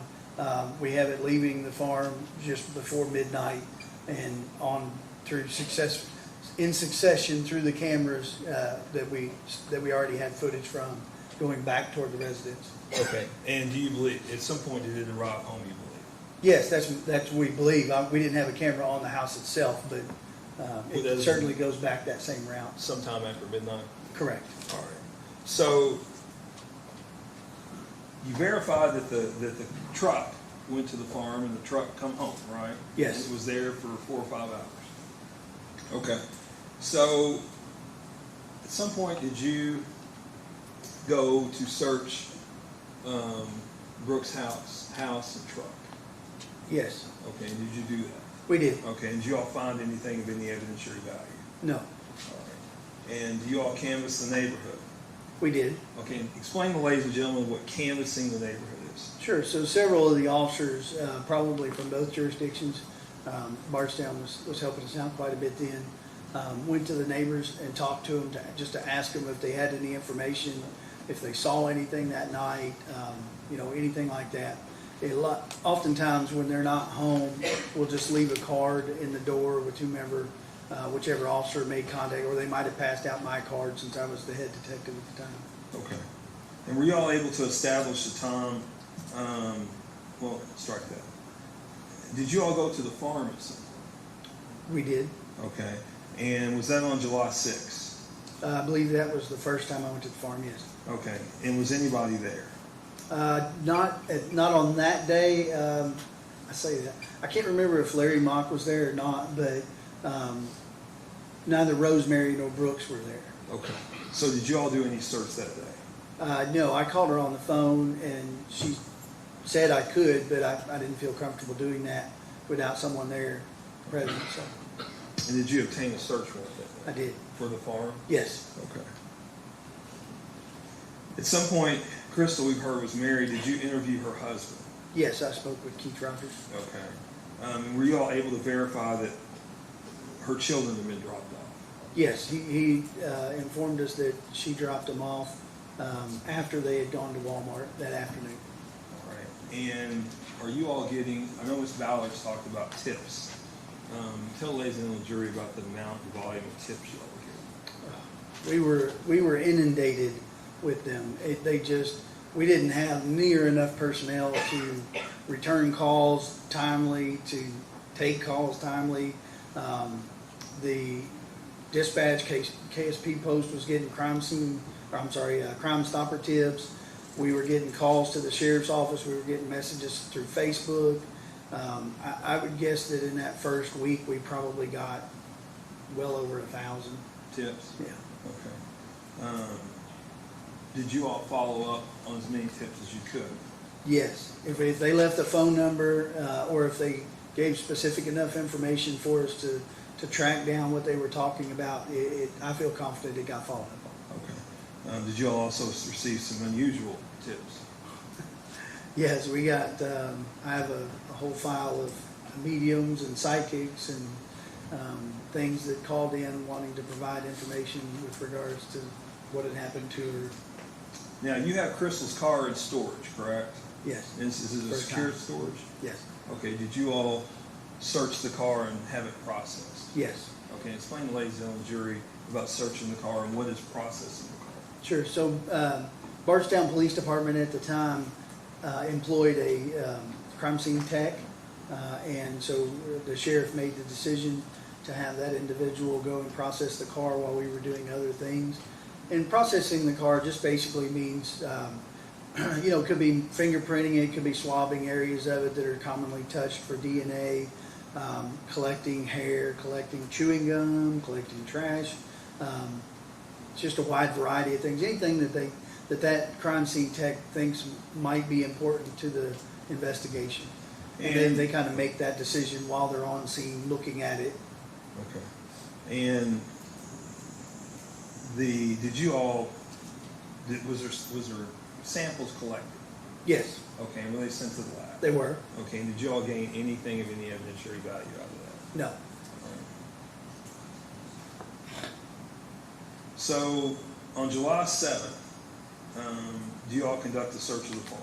Correct. Okay, and do you all locate anything of any evidentiary value at the farm? No.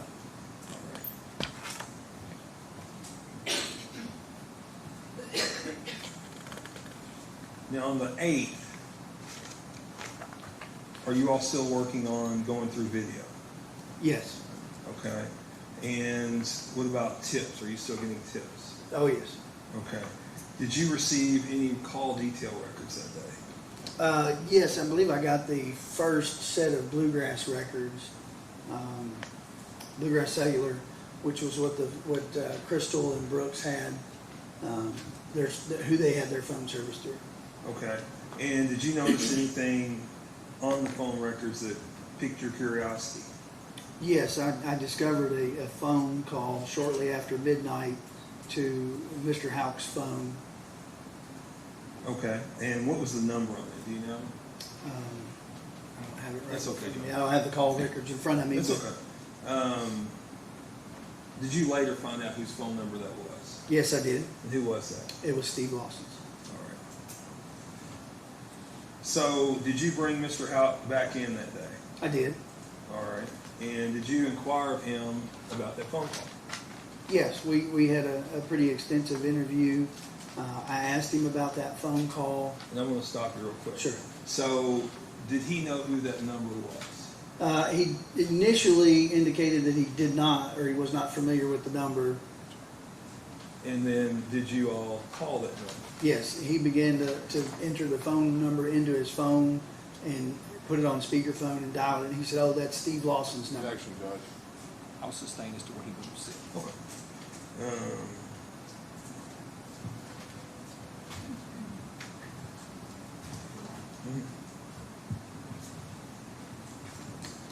And was that recorded, the phone call? Yes, Okay. And have you had a chance to review that? I have. Now, this is just a portion out of the entire interview, is that correct? Correct. And it only pertains to the phone call, Brooks Hout dialing the number and talking to Steve Lawson, is that correct? Correct. And does that fairly and accurately represent that? Yes. And Judge, we're gonna ask to play that for the jury, but we brought headphones for the jury, because it'll help them listen to it. If I can run it, or if you want to, I can help them, or, You want to hand off? yes, sir. You'll tell them how it works. So, this is an up and down button right here for volume. That's it, they've been cleaned, okay? Everything's clean. So if you want to, I'm going to pass sets out, and if you'll just keep your set, we'll use them later. There you go. Okay, there you go. There you go. And if at any time, I got you one right here. It's not working, if you'll just raise your hand, okay?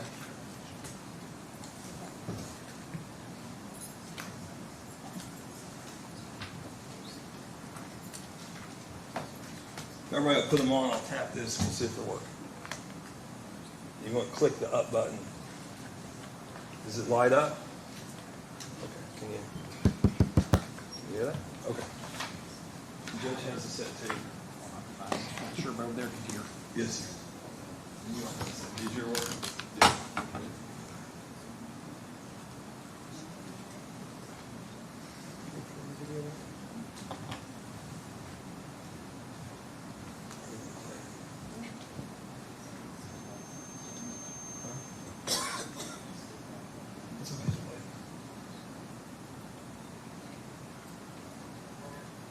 Oh, wait a minute. It's not playing.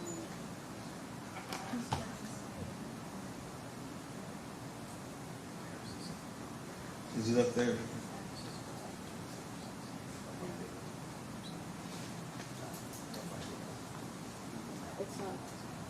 It's not playing off your system.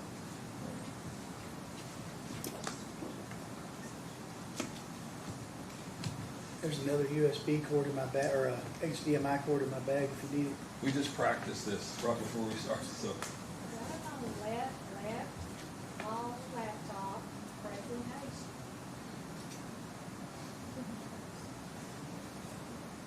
Yeah. I don't know, John, it's not registered. You still have to jack some. We just tried this. Yeah. I mean, it's just not playing into the jab systems for a time. Yeah, it's just not in jazz, that's what's, it's not up on the TV, that's what's weird. Everybody's got ear.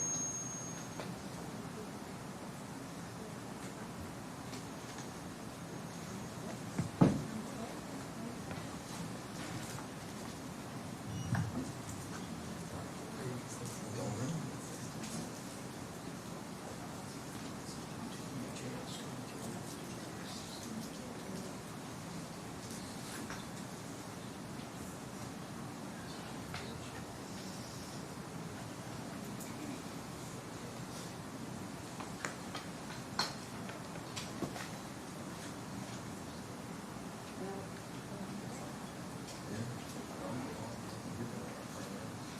Is the Jack's man still in the building? You're texting. How far away is he? We'll take a break.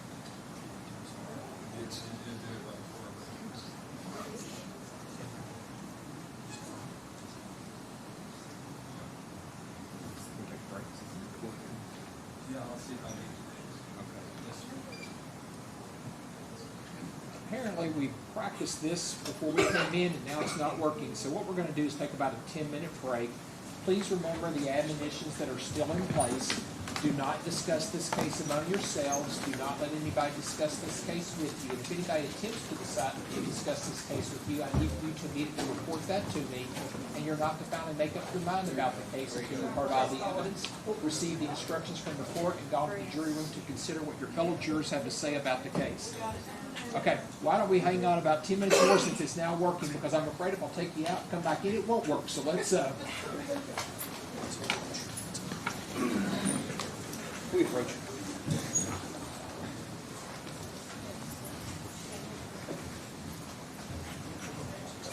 if you could hit the white noise, please. Before you play it, can you tell us what it is so we can? It's the phone call. The whole, just the, how long it, because of course there's, John Snow's having a discussion with him, right? And there's Brooks Hauk. Right. Our guy makes a phone call, Well, or no. Brooks calls him, rather, okay? This We're is only- him. This is him dialing the number. I just want to make sure we're only playing the call. I think that need to be clear, there's a little bit in the front of it where, at one point John says, do you know this number? He says no, then there's another place where he says, let's just call it, and then. They that's dial the when- number. Then they dial the number. Okay.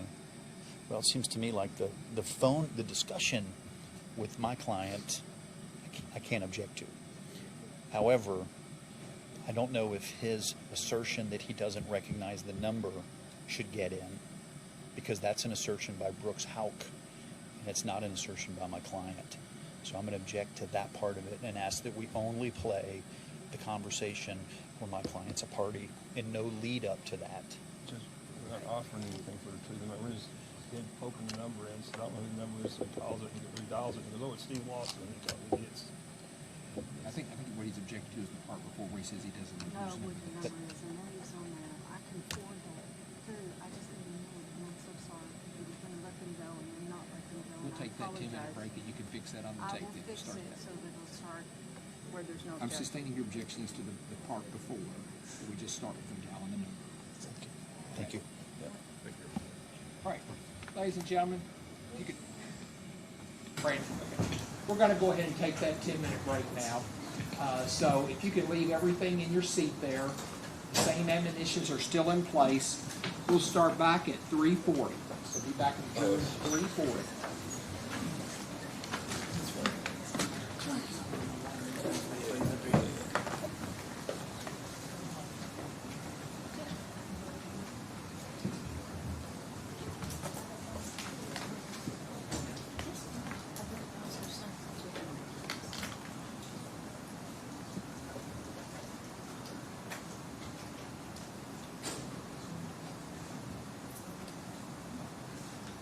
Court's in recess for a 10-minute break. Ms. Young, just let us know when you're ready, okay? Yes, sir. Thank you.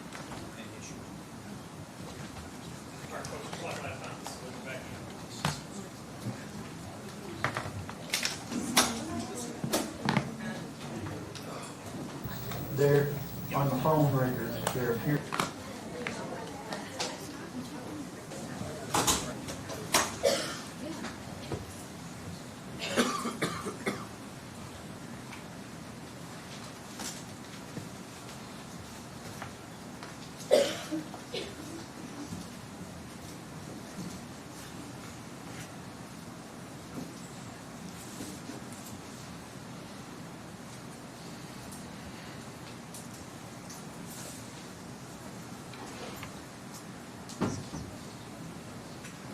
At this time, let the record reflect all 15 jurors have returned to the courtroom. Everyone may be seated.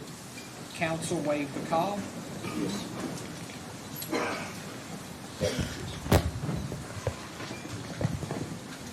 Mr. Young, do you need us all to put on our headpiece now? Or? Not yet. Okay. Make sure I'm turned on here. Check, check. Yes. So, John, we're getting ready to listen to the phone call which you described to, that Mr. Hauk is calling a number that is Steve Lawson, correct? Correct. All right. And you verified at this point that Crystal left with Brooks Hauk, correct? That Yes, is- all indications were that she left with him that afternoon. And supposedly went to the farm, correct? Correct. Okay. And this call was at 7 minutes after midnight, correct? Yes, that sounds right. So Mr. Hauk would have already been on the road, is that correct? Yes, Okay. Coming back home, correct? coming back from the farm, yes. And to your knowledge, did Crystal have any other ride other than Mr. Houck coming back to the farm? That, the information that I was given was that she returned home with him. Okay. We can go ahead and play it, Trish. Now we can put the headphones on, I'm sorry. Okay, who is Steve Lawson? He's somebody works for me.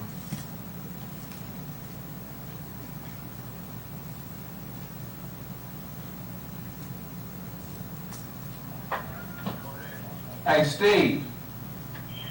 Hey, I can't hear you real good. I'm gonna ask you to speak up a little bit, okay? Okay, sir. Hey, I was wanting to know, hey, I've got some things going on next week. I'm gonna need your help with me. Are you already booked up, or can you help me? I haven't moved up yet. I'm still looking for a place. That's why I needed them numbers from you. All right. Well, I can write them all down and get them there for you. But I was actually talking about doing some more work with your little skid steer and so forth.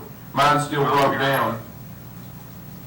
Well, I said, get with me tomorrow. I'm coming. I know you have a hard time hearing me because it's where I'm located at. All right.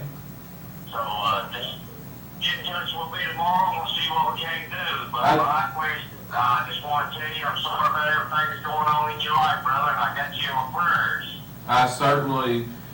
I said it is a very difficult and trying time, but I appreciate you saying that. But hey, I need your help while I got you on the phone here. Do you remember the other night you called me really late, and I forgot what you asked me. Can you? I guess it wasn't on the phone. I might have been tired. I know it was pretty late at night. Can you remember what you asked me or what you were after? I can't remember. Yes, sir, I can. I called and asked you for them numbers for a house. Oh, for a rental house. Yes, sir, And I did. and what did I forgot? What did I tell you? You told me that you would call, what's her name, Katie or whatever, she handles all that. Crystal. Crystal, okay, I apologize. Yeah. And you said she handles all that, and that you would get back with me on it. All right. Thank you so much now. Hey, if there's anything I can do, you give me a call. Thank you. You have a good night now. Yes, sir. God bless you. Thank you.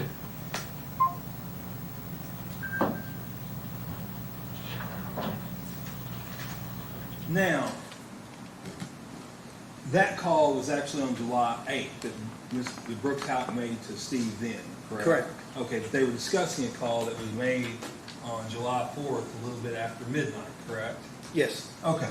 And did you find anything unusual about the call we just listened to? Yes, when Mr. Houck, when Mr. Lawson initially picked up, Mr. Houck asked him about doing some work for him, and Mr. Lawson immediately went into the story about trying to get rental property numbers for him from him. Now, had Mr. Houck asked anything about what the call was the other night at that point? Not at that point, no. Matter of fact, he had just said, want to talk to him about doing some skid loader work, right? Correct. Mr. Lawson's response was started talking about apartments. Yes.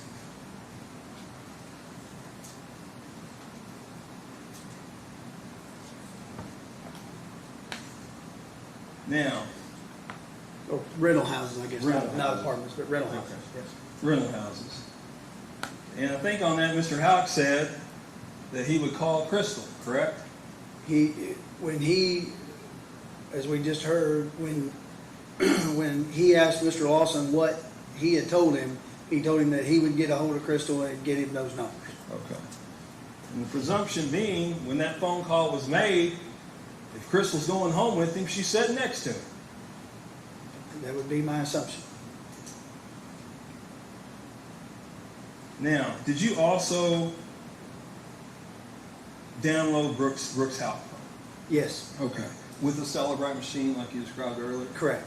Okay, and did you know before that phone call, before that night, did you know anything, did you know Steve Lawson?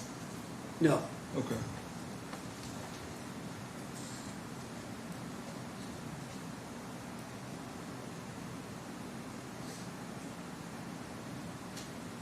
Now, on July 9th, You've learned of Steve Lawson now, correct?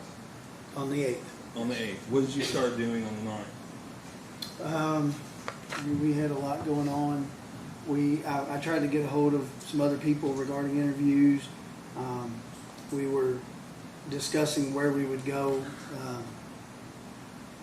with the information that we had on the case. And were you able to develop any information as related to Brooks Hout and Crystal Rogers, the status of the relationship? On the 9th? Yes. Looks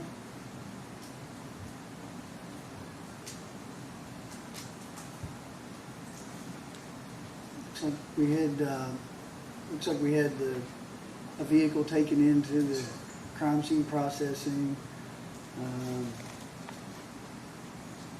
Did you do a search warrant for Steve Lawson's phone records? We did do a search warrant for his phone records for AT&T. I don't see anything on the 9th with regard to their relationship status. On July 15th was the first grand jury impound.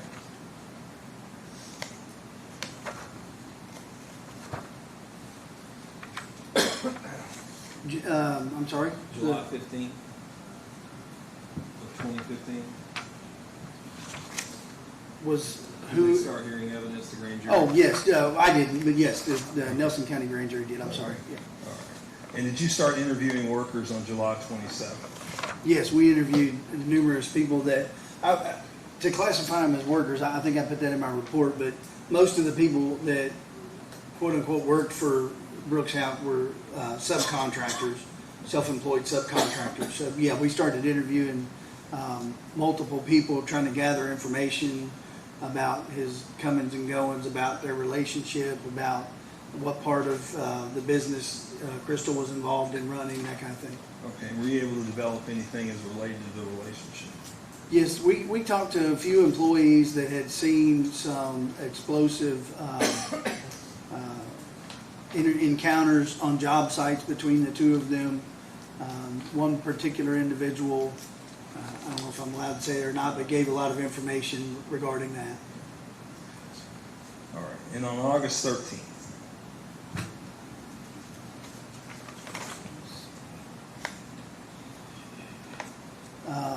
Okay, so on the 13th of August, we got search warrants for multiple cell phones of people involved in the case, one of which being Steve Lawson. All right. And were you able to obtain all 7 cell phones on the 13th? I was able to get 6 of the 7. Mr. Lawson refused to bring his in. Okay. Did you all contact Steve Lawson? Assistant Sheriff Pinaroa at the time reached out to him and asked him to come in and bring his phone in. According to the assistant sheriff, in the text message that I later got off of the phone, was that he was told not to destroy or damage the phone. Okay. And he refused to come in? Correct. All right. And at some point, did you all get Steve Lawson's phone? Yes, I believe Deputy Adams and Sergeant Mike Clark, I think he was a sergeant at the time, were able to locate him and I believe they did a traffic stop on him and took the phone from him during that traffic stop. Okay. And what did you all do with the phone when you got the phone? We would have taken it, they would have taken it and put it into evidence. Okay. Was it in fact put into evidence? I'm sorry, yes, as far as I know. Mm-hmm. And at some point, did you give the phone or check the phone out and give it to Deputy Jamie Brooks? Correct. Okay. And was he able to take the phone to RCFL and download it? Yes. All right. So up to August 18th. August 18th, did you have a chance to talk to Steve Lawson? I did. I interviewed him at the Nelson County Sheriff's Department. Okay. And was that interview recorded? It was. All right. And what information did you gain out of that interview? Well, Mr. Lawson, it was somewhat uninformative, but he basically affirmed that he knew Brooks Hout and that he had done some work for him, some skid steer work, denied ever doing any drywall work or actually anything other than the skid steer work, I believe, during that interview. I specifically asked him if he remembered making the phone call. He said that he sometimes got intoxicated and made phone calls late at night, mostly to his mother. He said that he could not remember the content of the phone call to Mr. Houck after midnight on the 4th. Okay. Did he make any mention of whether or not he believed Crystal was alive? He did. I actually said that I thought she was dead, and I asked him if he thought she was dead, and he said yes. And in that interview, did he indicate to you whether or not he knew Crystal Rogers? He started out, I believe, by saying that he knew her family and maybe knew her as a baby, and then he kind of distanced himself and said that he didn't know her and hadn't met her, I believe. Did you ask him? We talked about this phone call and about the weird beginning of it. Is that correct? Judge, can we approach? You may.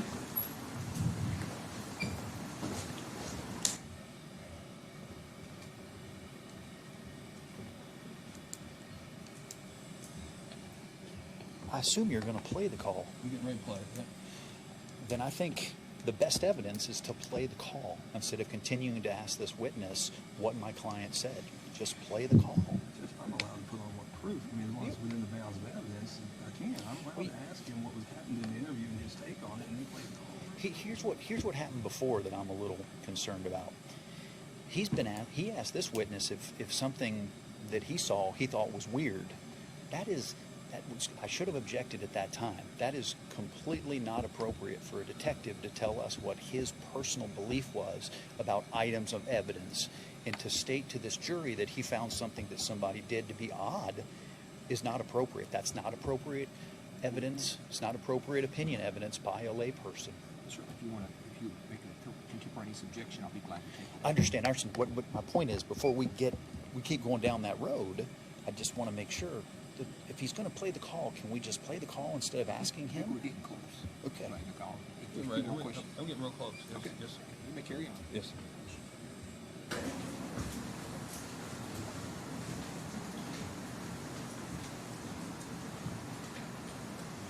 Now,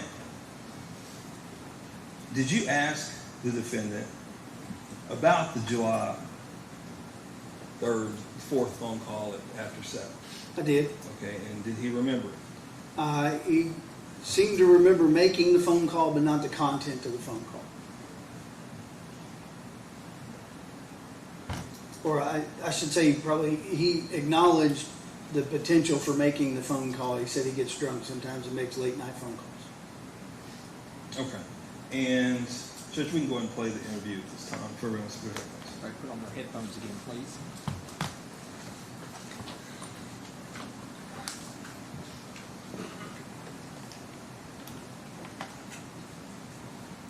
There, on the phone records, there appears to be a phone call. I got the wrong thing, excuse me.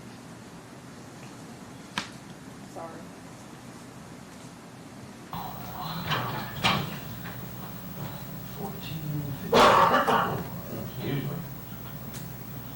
And Stephen is your first name, correct? Yeah.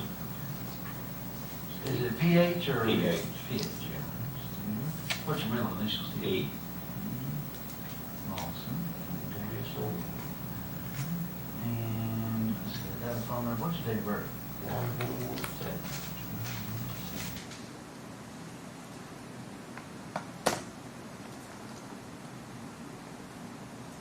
What's going on here? Well, let me explain to you what's going on. I wasn't forthcoming with you on the phone because I don't like to do that kind of stuff over the phone. I like to look a man in the face. I'd rather be face-to-face anyway. So the reason that your name got involved in it, obviously you know because you were on a conversation with him when he was in here talking to me. Do you recall that conversation? I know he called one day and asked me something. Yeah, I remember. Yeah. I didn't know he was here. Oh, you didn't? I thought we told you. No, he didn't All right, tell. so he was here talking to me when he called you. Let's go. And he called and asked you about the phone call that you placed to him and shortly after midnight on the night that Crystal was last seen. Is that the night that she? Yeah, July the 3rd. See, I don't even know that much. So obviously that raises some curiosity about why you're calling him at 10 after midnight particularly on that one particular weekend, you know, you know, call me cynical, but coincidence is not really in my vocabulary. Well, there is some coincidence, and sometimes there's not. See, Well, I'll just tell you that as a detective, the phone call that he made to you that night when he was sitting here with me, and the responses, the questions that he asked you and the responses that you gave him didn't sound just right. So that's why I called you again. I think I talked to you one more time on the phone. I don't know, I was asleep when I stopped somebody. I told somebody, was it you when I said I'm trying to wake up? Well, you said when I asked you why you called in that late, you said sometimes you get to drinking. Yeah. And you call people late at night. Yeah, I woke mom up 3 or 4 times, 3 or 4 o'clock in the morning. It didn't go too well, but. Well, who? Your yeah, it didn't go too well. She don't do too good with that. That calls a pretty bad word. I'm gonna be honest with you. Well, so, how do you know Brooks? You know, I've been drywalling for 30 years. Would you say that you're the guy that drywalls most of his houses? No, I really have never really done too much work for Brooks. He always liked my work, but evidently I was a little too high on the money chain for him. He's pretty tight. Yeah. And so so if you don't work for him regularly, how is it that you came to know him? Were you already renting a house from him? No, I never rented from Brooks. Okay. I just seen him one day and I said, Brooks, I've got 2 or 3 weeks out. You doing nothing? You got anything to do?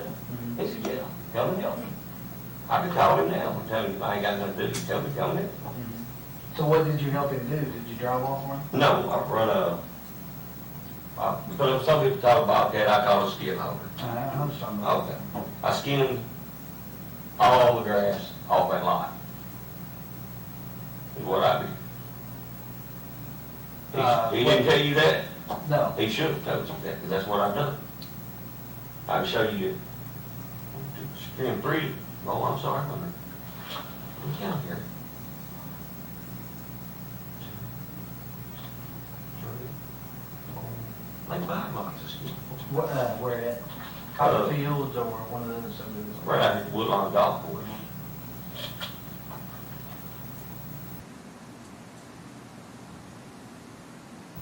Every now and again, old lady said, you want to go straight? So let me ask you a question. Yeah. Man, Yeah, just so if all you know about the Crystal Rogers investigation is that you called in at night, yeah. At 10 after midnight, why would you run from me? I ain't run from you. You did run from me. How did I run? Now, Steve, How did I run? You gonna be honest with me? Yeah, how did I run? You were at 400 Thompson Hill Road, and then when we reached out to you, you took off to Shepherdsville. When we wanted you to bring your phone in here, Shepherdsville. we wanted you to bring your phone in here, And I said no. and you took off. I didn't go to Shepherdsville. Where'd you go? I was right here in Bardstown. I didn't go to That's Shepherdsville. not what I heard. Well, I'll tell you, I used to live in Shepherdsville.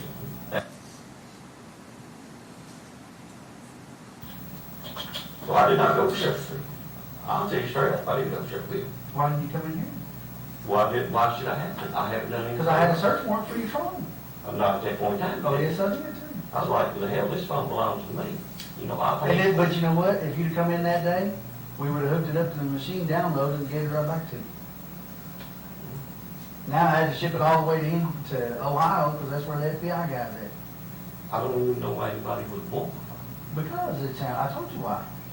I'm trying to find Crystal Rogers. I think she's probably dead. Do you? Honestly, you imagine that? Well, yeah. Do you think she's dead? I think she's dead. And I'll tell you right now, I don't know that I need to say that or not. Well, it's up to you what you say and you don't say, but I'm telling you that it sounds suspicious. It's pitiful that she's got 5 babies. I agree. And she's gone. I agree. And you know, I worked for Tommy. I worked for Teal. I worked for everyone. Megan Ballard, my wife's best friend. Hell, she's got a key to the house. That's how much I love them people.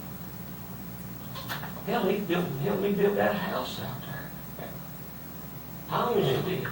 The same time, that's when my old lady got shot. By accident. They don't know if you know where or not. Yeah, yeah.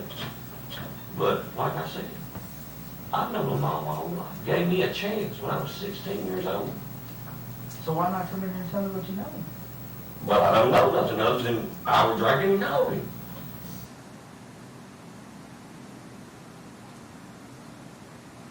How many times do you think you worked for it over the last couple of years? Not much, probably 2 or 3 weeks. Altogether, yeah, something like that. And I probably wouldn't have done it then. I seen him down to the bank. I said, have you got anything to do? I ain't got nothing to do. He said, Steve, you know, love your work. Come help. So when you, I don't know much about building or any of that kind of stuff. It sucks. When you say you scraped the grass off, was that so he could build on the lot? Yeah. So was he digging? Well, it you had, weren't digging basements? no, it had to be cleaned off because it's cold out there. The grass had done got so high, it needed to be gone when there was rising down. They said, we can't have it, you state you've got to keep them clean.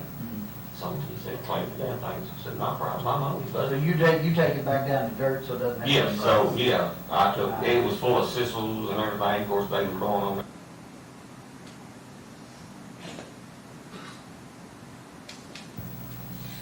Well, along those lines, do you remember the conversation that you had with Brooks that night?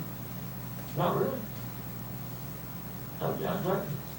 Okay. I mean, you just want me to be honest, I'll be honest with you. Well, I do want you to be honest, but here's my issue with that. When he called you up while he was sitting in that chair you were sitting in, and said, do you remember when you called me the other night? Well, I remember calling him, but You said, as yeah. far as the Hold on, conversation, let me finish, hold on. He asked you, what did you want?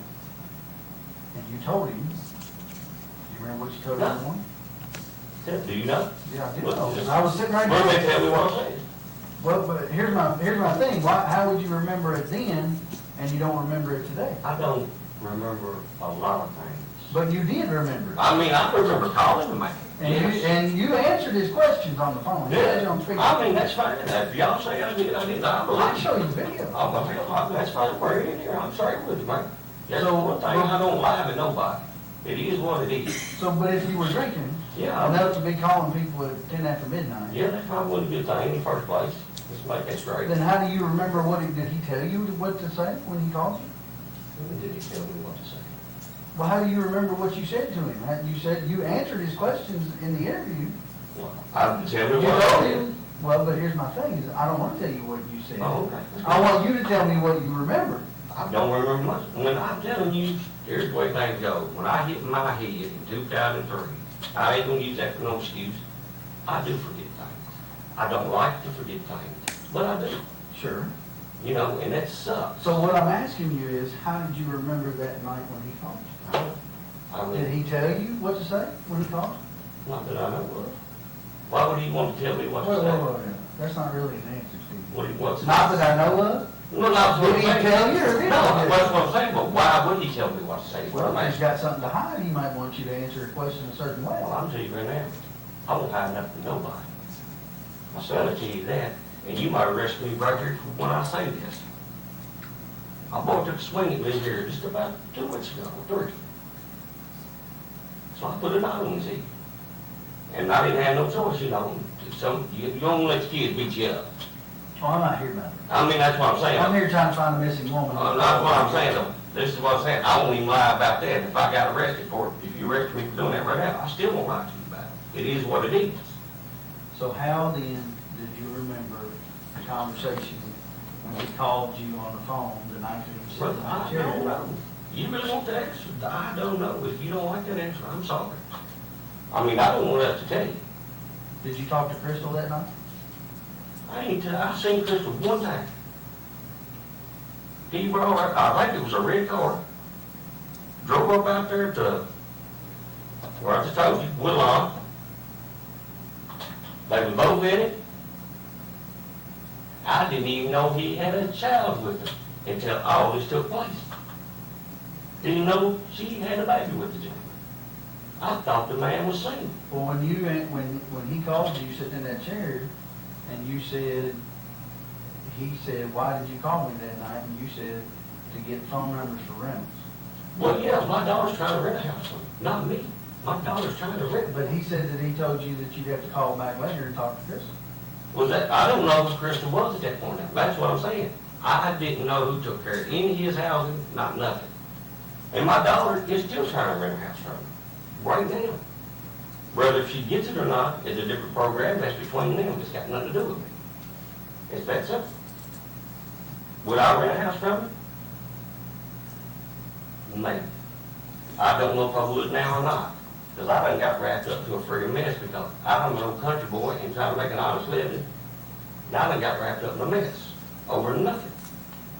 And that's something, I tell you, man to man, face to face, I don't like. I'm not, I'm just an old country boy. I'm an old country boy. But what you're telling me and what you told me before and what you said on the phone with him is not adding up. Well, That's why you wrapped up in it. I can't help that. Look at the phone, whatever y'all want to do, you'll see. I would never hurt anybody, period. Somebody, I guess I would if they tried to hurt me bad enough, I would have to defend myself. Other than that, I broke up too bad to be fighting. So you feel like you're doing the right thing and all this? Well, why ain't I done the right thing? I don't know. I've never hurt anybody. And if that's what people wants to accuse me of, then we got a serious issue. Did somebody accuse you of hurting? No, but that's what I'm saying. If somebody did, we'd have a serious issue.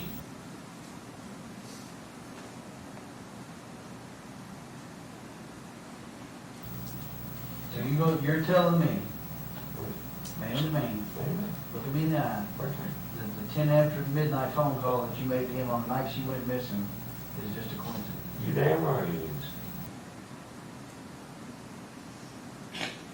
You know, just do what you think you gotta do, you know. Just like I said, just be fair with him, give a couple days notice so I can tell him, and he'll be straight with him, pretty sure of it. Okay. I mean, I wasn't kidding about sending your phone to Ohio, so as soon as it gets back, you're welcome to have it back when you're done with well, it. I'll tell you, I don't trust the phone, man. Well, and you don't have to have it back, I'm just saying you're welcome to, it's yours. You do not want to leave work and go away. I'm gonna have it back over to you.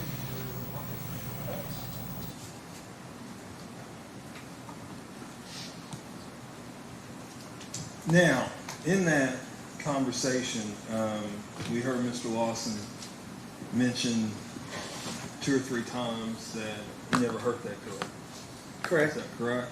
Did you ever bring that up? No, Was there ever mention of him even hurting a girl? no.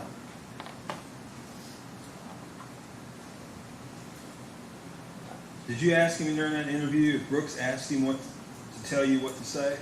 Yes, I did. And what was his response? I believe he said, what, how did he respond? He said that something to the effect of, why would he do that, or something like that. Now,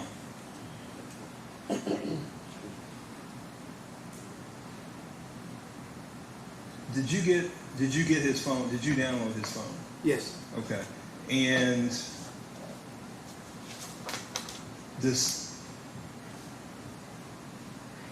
did he remember when you talked to? Did he remember the call? What the substance of it was? So we talked about 2 different phone calls. Talking about the one at The one, midnight. he did not remember it. Ultimately, I ended up telling him what he said the substance was on the phone that day with Brooks. Okay, so on August 18th, he did not remember what the substance of the call was. That's correct, according to what he said. On the July 4th call, correct? Yes. Okay. But on July 8th, he did, is that correct? Yes. Okay. Or- And So it seemed on the phone. he had told you in that interview he never left the house that night, is that correct? Yes. Okay. Now, at some point, did he appear in front of the grand jury? Yes, with Terry Gohagen, the Commonwealth Attorney.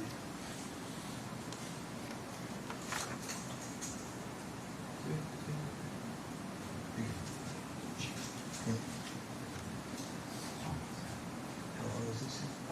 Hang on a second.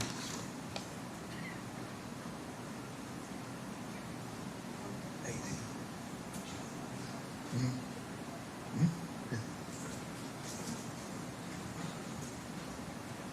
Now, you've had a chance to listen to the grand jury, is that correct? Yes. Okay, and this is a copy of selected portions, does that fairly accurately represent those? Yes, if it's what we saw before. Yes. Judge, I'd move to introduce comments to number 22. Any and objection? Ashley Playa. Any objection to 22? No objection. The only objection, Judge, would be if, I assume when he said it's cut up portions, it's not cut up portions of Mr. Lawson's testimony, it's just cut up portions of the grand jury. It's cut up portions of, it's the grand jury's like an hour long. So we took out, there's selected portions out of the grand jury, yes. But are you playing the entire statement that Mr. Lawson gave to the grand jury? No, we're not. But it is Mr. Lawson. It's Mr. Lawson's testimony, yes. Any objection? We approach. You may.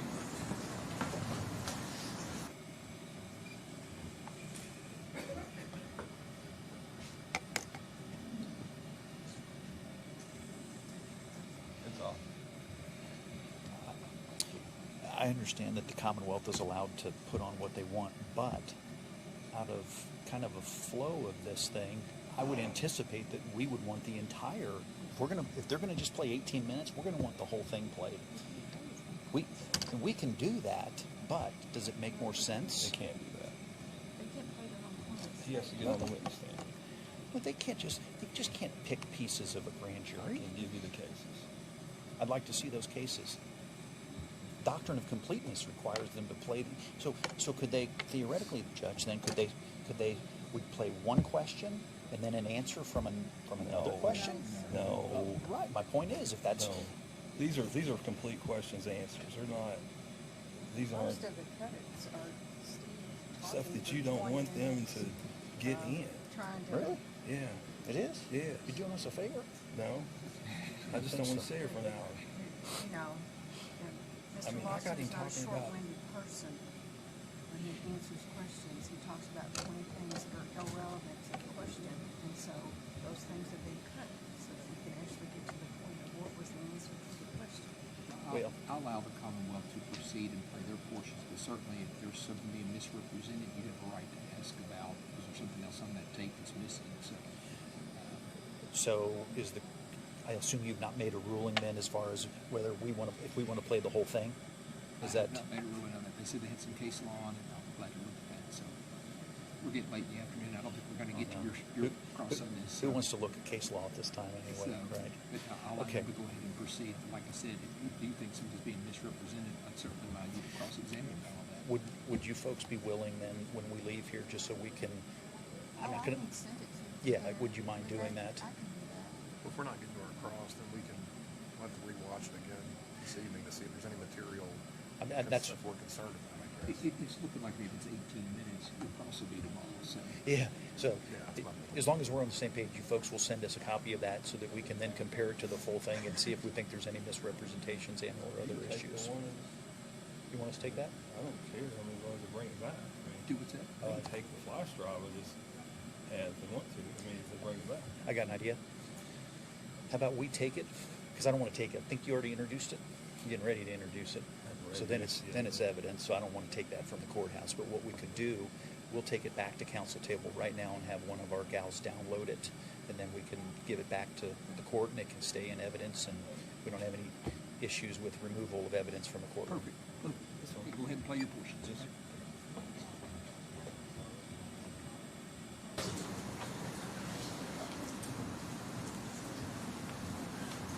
I think we'll have to don the headphones.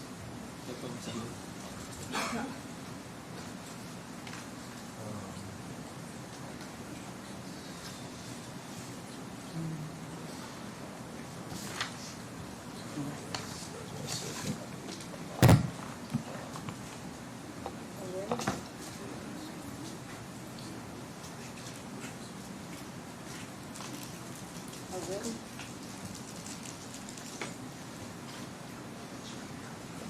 I'm gonna swear you in. Do you swear or affirm to tell the truth, the whole truth, and nothing but the truth, so help you God? Can you state your name, please? Stephen Lawson. And Mr. Lawson, do you live in Nelson County? Yes, sir. And how are you employed? I'm self-employed, plus I also work for another gentleman in Louisville. Okay. When self-employed, what kind of work do you do? Drywall and plumbing.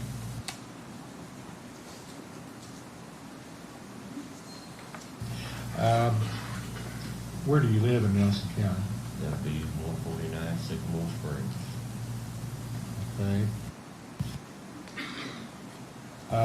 Are you married? Yes, sir. Do you have children? Yes, sir. What's your wife's name? Tammy Lawson. And how many children do you have? I've got one son and two stepdaughters. Okay.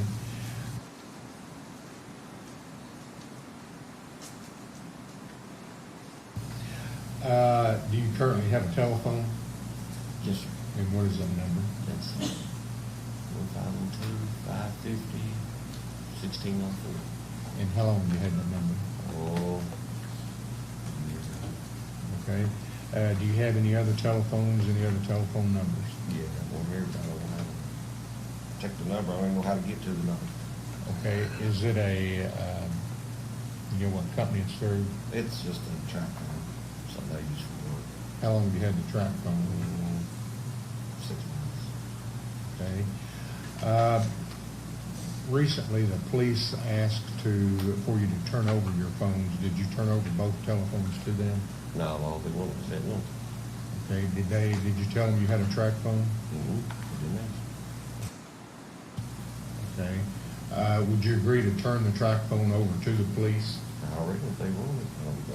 No new text messages or nothing, I don't guess.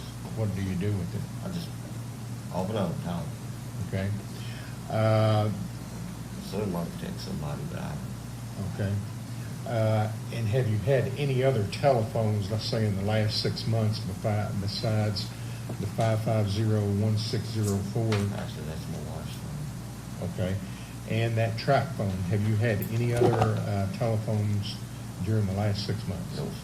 Have you, are methods that you communicate with other folks besides the track phone and that one telephone you told us about? Well, that's my wife's phone. My phone's over there, and I don't know my own phone number. They've got my phone still at the police station. Okay, so, okay, so we've got your wife's phone, a track phone, and you're saying there's another phone? My phone's still at the police station. Okay, what number is? I don't know. Okay, so there's 3 telephones you've used, I got 3 phones. This one, my wife's, and one's still over at the police station. and those are the only 3 phones you've used in the last 6 months that you know of? Phones I know. Okay. How do you know Brooke Howe? Known him a long time. He's building, of course. I've always drywalled and everything. Guess that's how we met. Okay. Do you know Nick Howe? On Brooke Howe, how long would you say that you've known him? 20 years, is that correct? Yeah, probably since the big deal. Okay. And how would you describe your relationship with him? Work, right? Just here and there, not very much of that. Do y'all do any social activities together?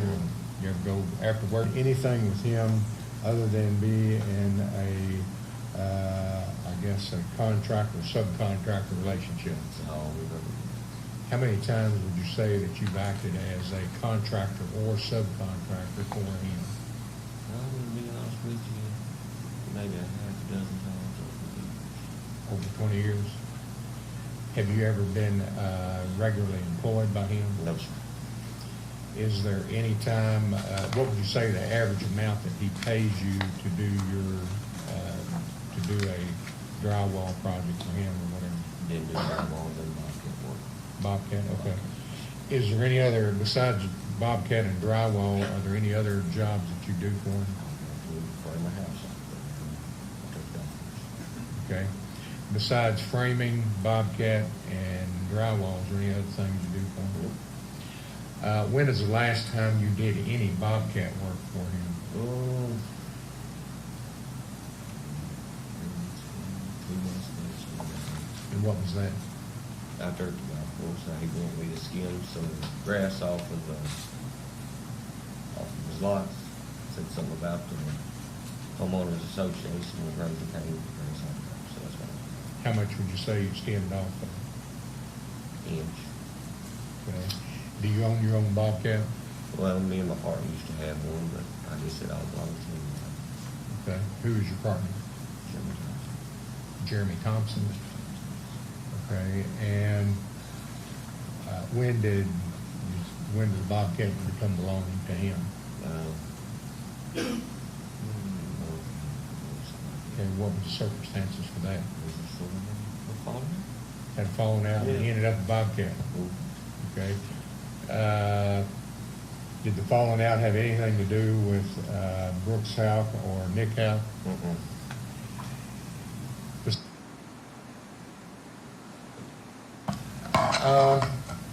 When is the last time you did any job for him that you can remember?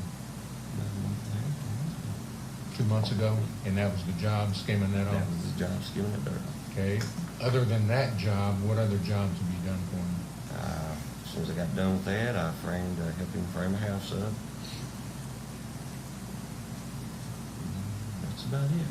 And I hadn't done a job for him probably 10 years. 10 years?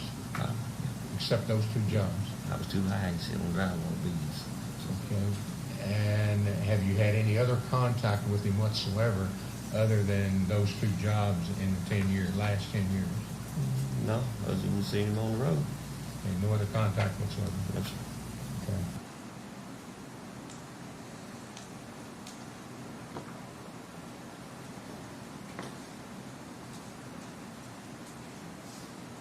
Approximately how much did he pay you, just ballpark, for doing that? What, just help him frame or help him skim? The skim first. $30. How much on the frame? 16. 15? 15 or 16, I don't really recall. It was one of the 2. Besides those 2 jobs that he paid you, has he paid you or given you any money anytime in the last 3 months? No, sir. Has he given you or paid you anything else in the last 3 months? No, sir. Has he promised you anything at all in the way of payment or gifts or doing anything for you in any way whatsoever in the last 3 months? No, sir. I called one night for my daughter. She was wanting to rent a house for me, and they said that was the same night the young lady disappeared. Okay. Tell us about the telephone call. Called him, asked him about renting a house. My daughter was wanting to rent from him. Said I had to call the young lady. Waited till about, got a little drinking, waited till about 12 o'clock at night. Never heard nothing back. Called again. Didn't hear nothing. Then come find out. Okay. The first time you called him, do you remember what time of day that was? No, sir. I'm sorry. The second time you called him, you said you had done some drinking and then you called him? Yeah, about 12 o'clock at night, I've been told. When you called him that second time when you were doing some drinking, what did you say and what did he say? I don't remember if he ever picked up the phone or not, but I do remember calling him and I asked him. He wanted me to call Crystal. I didn't have Crystal's number. I needed one. I don't believe I ever got the number. Okay. When you called him that night around midnight, again, do you remember, you said you called to get Crystal's number? Yes. And what did he say? Don't recall. I can see it out there. Good amount of drinking. I ain't gonna lie to you, a lot of drinking. Where were you drinking At at? the house. Okay, you drinking with anybody? Yeah, me. Anybody else? No, just me. Did you, are you saying the drinking is what made you call around midnight? Yeah, I did the same thing to my mom every time. Okay, so if we looked at your phones, it would show you making drunk calls at midnight more than once. Yeah. To my mother most of the time. Okay. Do you have any medical conditions that affect your memory? Yeah, not that I know. When you made the call to the police, when you made the call to Brooke House around midnight, what phone were you using? These places got. Okay. Where are you working at presently? Where am I working at prison? Yeah. Clarksville? Do you have any other plans to work for Brooke House? Nope. Have you and him had any other conversations since the conversation you had at midnight? Nope. Do you recall a time that he called you after that when he was talking to the police department? Yep. Okay, so you did have a conversation. Well, I mean, I thought it was all the same. Yeah, guy. okay. Yeah. So you've had one other conversation with him after that midnight call because John Snow was talking to him, okay, and Brooke called you while they were talking, is that correct? Yeah, I was with the police department. I mean, it's. Okay, I understand. When Brooke made that call to you, Brooke was at the police department? Yes, sir. Okay, where were you at? At home. Okay. Do you remember what Brooke told you then? Really sitting about, do you remember what you called me for? A blankets meeting. Okay. Thing. And what did you say? About to rent the house, I do believe. Okay, and what did he say? That I'd have to get in touch with Crystal. Is that right? Okay, and that's what he told you the call was, that you and him talked about that night? Yeah. Okay. You got it. Now, the night that you made that call, that was the night, of Friday night, July 3rd, Saturday morning, July 4th. Was that? I don't know the date. Okay. Well, do you remember it was July the 4th weekend? Mm-mm. Okay. If I told you that the phone record showed that it was the night of July the 3rd, the morning of July 4th, would you disagree with that? No, I would believe you. Okay, all right. Maybe that's why I was drinking. It was a holiday.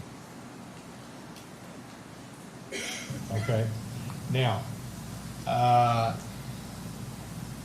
and when he made the call the next time, he was with the police, with John Snow, and he called you, and you all talked about what that earlier phone call was then. And you told him, I'm just asking if this is correct, you told him that it was that you called about your daughter needing a house. And what did he tell you? Did he remember the call then, or what did he tell you? I think he told me I had to get in touch with Crystal. Okay. And did you say, well, when can I talk to Crystal? Actually, I think I told him I needed Crystal's number, and I don't think I ever got it, to be honest with you. Now, as a matter of fact, I know I didn't get the number. Okay. After we've talked about it now, do you recall making that call on midnight, and that's what he told you that he said, that you need to talk to Crystal? Maybe, like I said, I've drank a lot of whiskey. I don't know. Okay, but the second time he called, that's what you all Yeah, that's did what we decide. did have a conversation. You did have a conversation then that you needed to talk to Crystal, and he said you'd have to talk to her sometime. Yes. And he didn't let you talk to her that night. No, sir. Did he tell you that she was in the truck with him that night? No, sir. Did he tell you that she was not in the truck with him that night? No, sir. When you talked to him, did you know that he was driving in a vehicle that night? No, sir, I did not. Okay, you just knew that you talked to him about I that. talked to him. That's all I knew. Now, that was, again, would you disagree with me that that was the weekend of July 3, July 4th? No, I wouldn't disagree with you, just said I don't know. Okay. Then can you tell me what you did on July 4th, that Saturday? Most people remember what they did July 4th. I had a little cookout at my house. Most people can remember what they did. I don't think we just drank. I don't think we had a cookout. Okay, but you were at your house. Yeah, my house. Okay, on that, do you know if you worked the day before on that Friday? No, we don't. But I work just about every day, so I'm gonna say yes. Do you know, that would be, just 2 months ago. Do you remember where you were working at then? You see, I had to be, that's how long I've been with this company.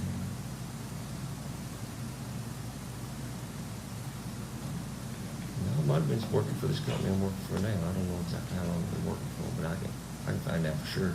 If you can find out for sure, could you get back with us? I can do this.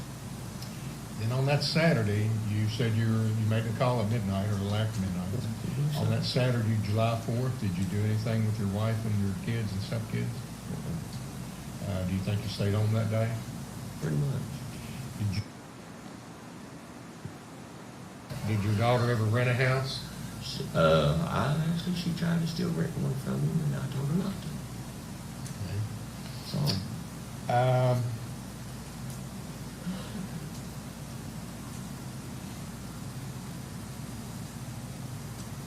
Did you talk to Detective? But you have maybe used your wife's phone sometime in the last 6 months. Yeah, if I ever call Brooks to call my other boss up there, places like that. Yeah.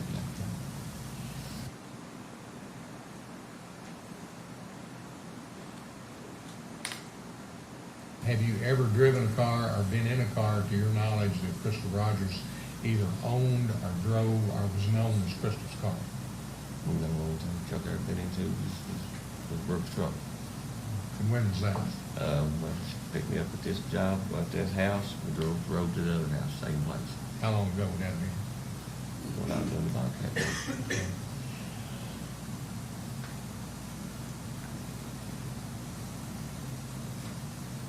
You think you've never seen Crystal Rogers in person? I don't think I've ever been there. Has anybody ever asked you to participate in anything to do with harming Crystal Rogers or hiding any evidence or the body of Crystal Rogers? No, sir.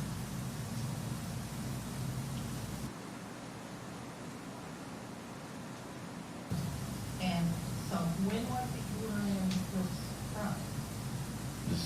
That day when we got done, he asked me would I help him. They was putting plywood on the ceiling. They said, will you help me finish framing this up? Yes, sir. Pick me up at the end of the road. Same, yes, ma'am. Yes, ma'am. I mean, I want everybody to ask me anything you want. Do you know when that was? No, sir, I really don't. You know, it was before she disappeared or after she disappeared? That was before. That was before, yes. Now, I do know that much. Because I called him that night, and Detective Snow told me, this is the reason why I'm going to your phone, because I think he was the last person to talk to Brooks. I thought that's what he said. Yeah, no question. When you skim the dirt off, Yes, that's before she disappeared. that was before, yes. Okay, would that have been like a month before, or a few days before, or 2 months before? Maybe a week, two, somewhere in that area, something like that.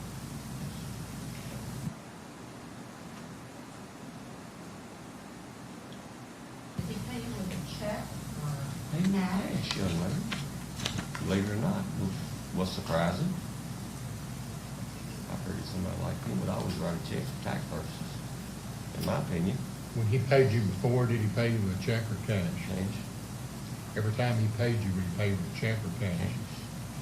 Did the cash come from him, or did it come from Crystal Rogers? He pulled it out of his wallet. That's all I can tell you. And again, do you remember basically how much he paid you for doing the work that day that you said that you skimmed that off? Well, I think it was about 10 to 12 hours worth of work at $30 an hour. Do the math. And then we put another 3 hours, maybe 4 hours. Done got dark. So $300 or $400? Yeah, somewhere in that area, yes. Foresee Crystal Rogers or anybody else around that day around him? No, sir. You've never seen her at all? No, I knew of her. Never got to meet her. Okay. Foresee So he took you back to where the lots were and you drove truck Bobcat behind it back to where? No, he come, truck, Bobcat stayed here. He was come down, he asked would I help bring him. I said, yep. He said, get in the truck, and back to the house. It was maybe 7 houses up from that. The lot. Did the Bobcat get back to your home? Oh, we took it home, I took it home that night.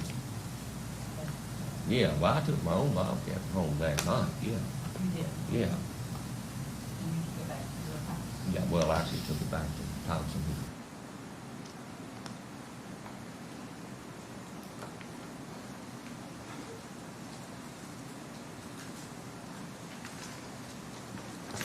Now, in that grand jury, did Steve Lawson remember the July 4th, little after midnight call? Well, there was a little bit of confusion about whether he was talking about multiple calls or a single call, but he did have a recollection of a phone call regarding rental properties with Mr. Howe. Was there ever 2 phone calls made? No, there was only one phone call that we could look And at. that was the one shortly after midnight? That's correct. Okay. Let's talk about, you said you entered Crystal in NCIC, right, National Crime Information Center? Yes, All right.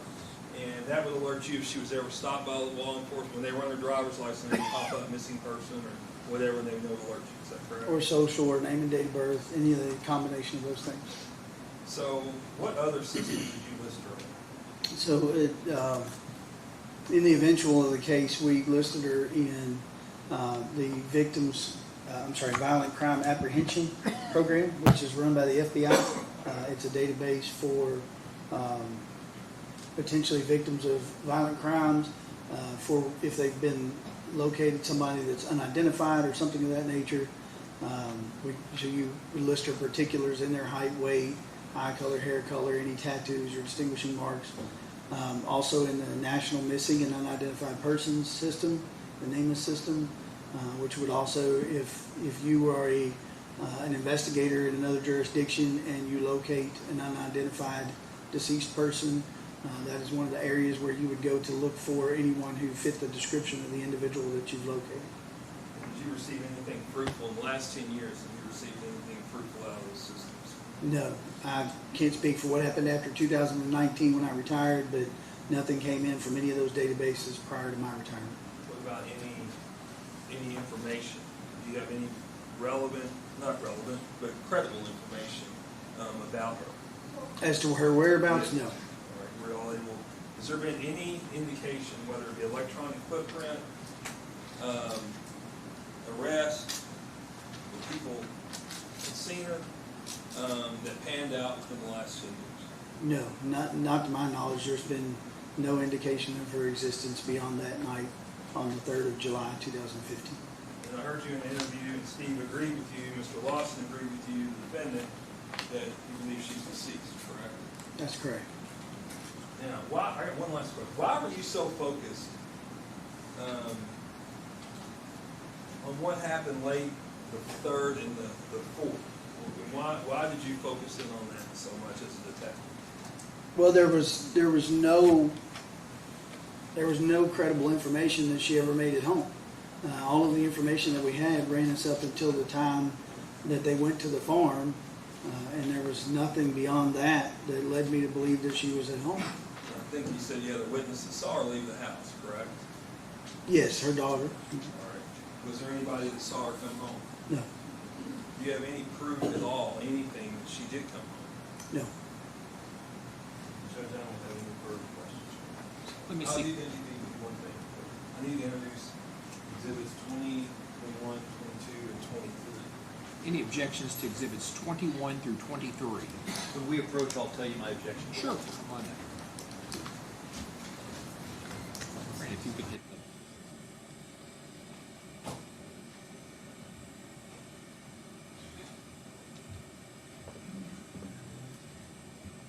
Which exhibit are you looking at for the It's record? Exhibit 23, Your Honor. Thank you.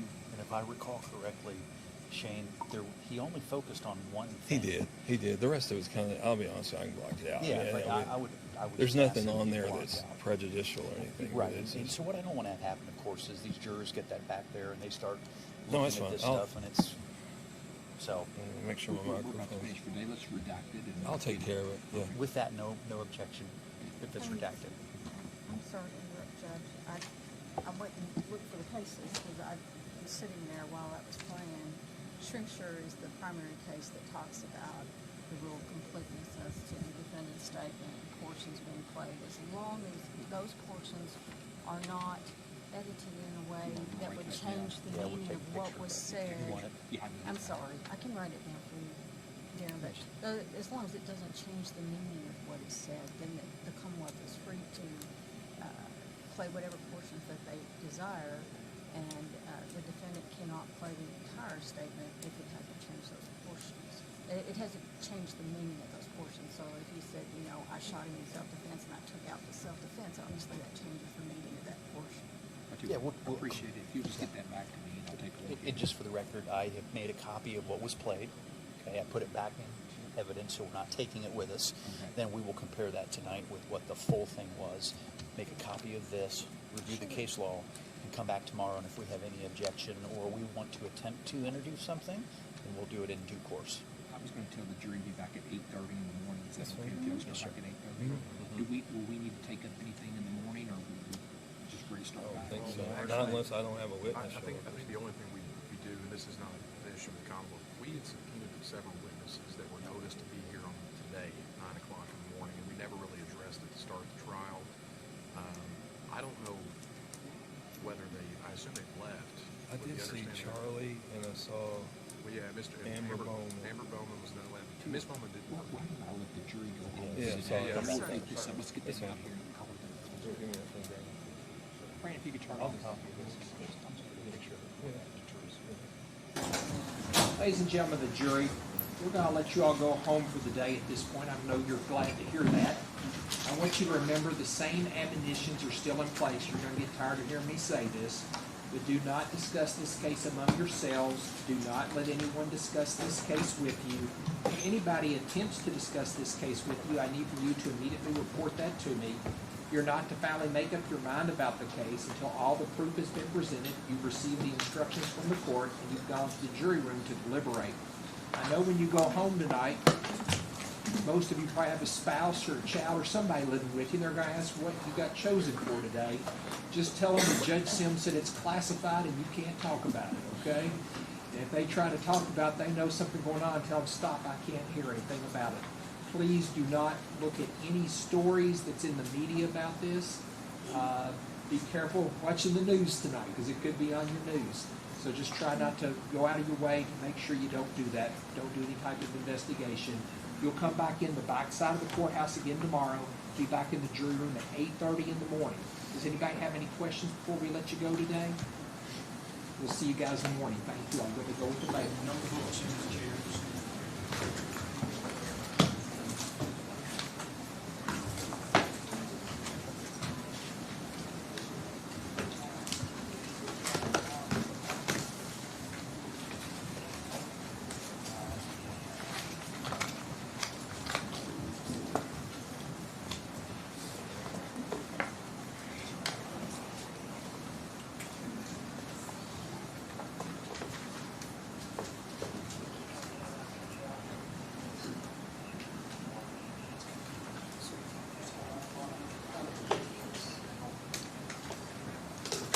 Okay, I believe there was, everybody can be seated, or you can leave, whatever you wish to do. I know council had some matters they wanted to discuss with me. Before people leave, could we approach? Certainly. I want to address something with the court.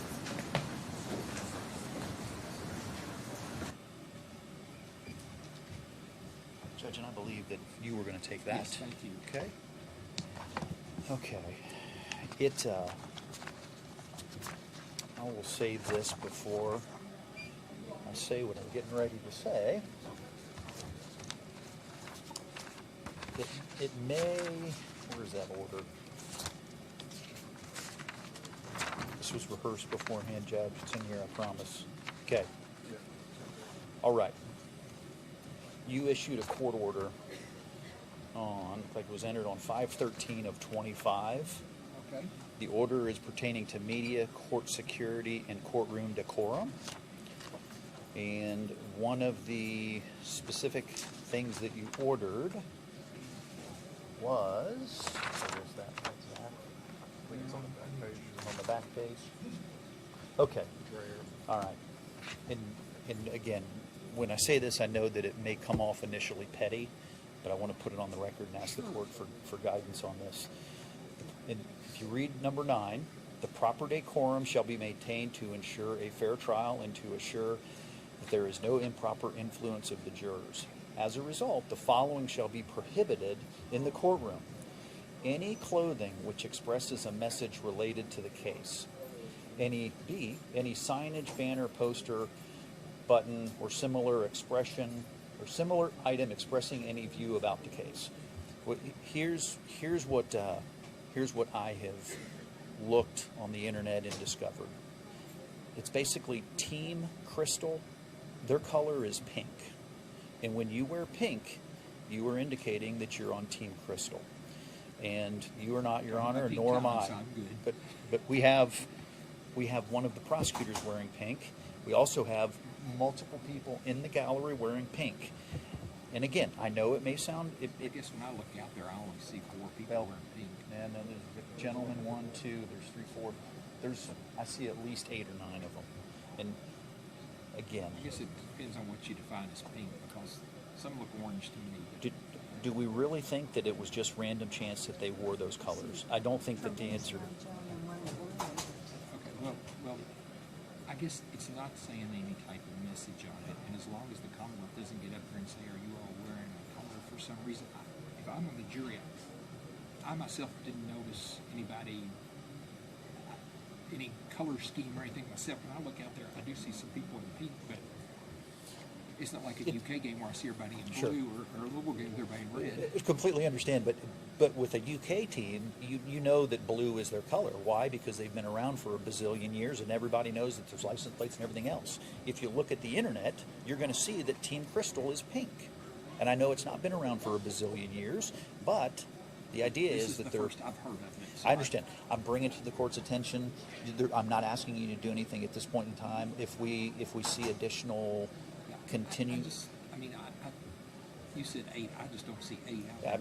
But I see. I don't want to turn around. I don't want to make them uncomfortable. Orange, and some are light pink and some are darker pink. But yeah, there's pink out there. But I didn't even notice it looking out there today. So.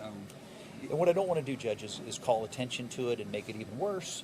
So I'm bringing it to your attention now so that we can all be on the same page, so to speak, that we find it to be an issue. And if we see anything more than that tomorrow, we would like to address it again. Sure.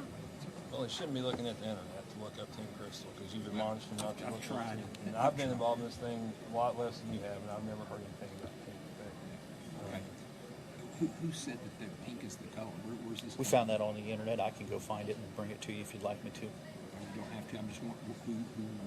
I don't honestly. I don't remember what outlet it Also, was. Yeah, you know, there's so much. I think it was a movement initiated by the family or her beloved, friends, family, that kind of thing. I was just so glad when I got to the hotel. I said I couldn't find a local station. I had to watch the ball game. I was like, oh, I don't have to listen to this case. Yeah, right. In Bardstown, I hear it all the time. Yes. Well, All right. thanks for But letting me put that on the record. Yes, I'm certain. Yes, sir.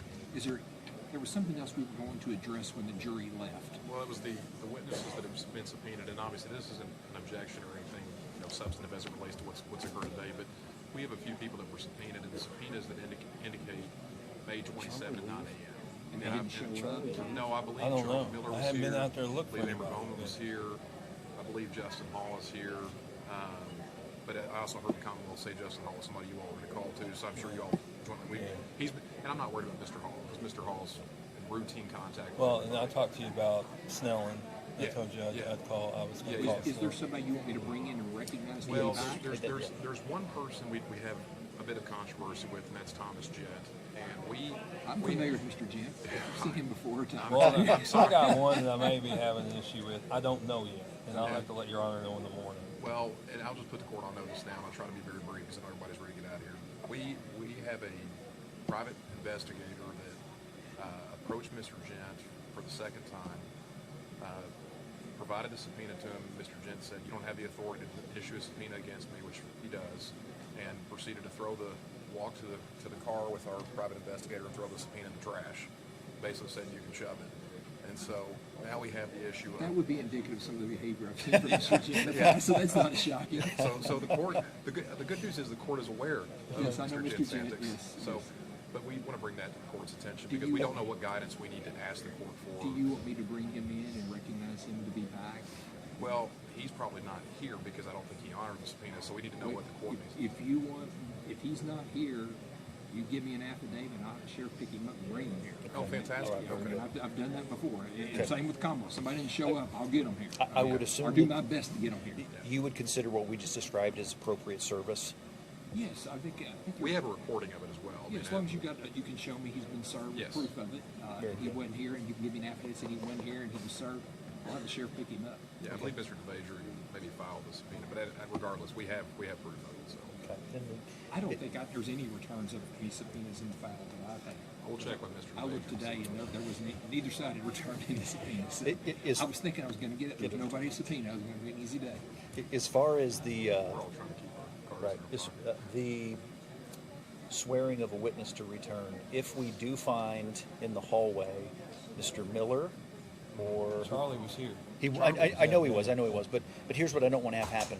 What I don't want to have happen is he didn't get called today, so he's like, I'm done, I'm out of I can here. get hold of Charlie And Miller whenever you you can want. get a hold of him.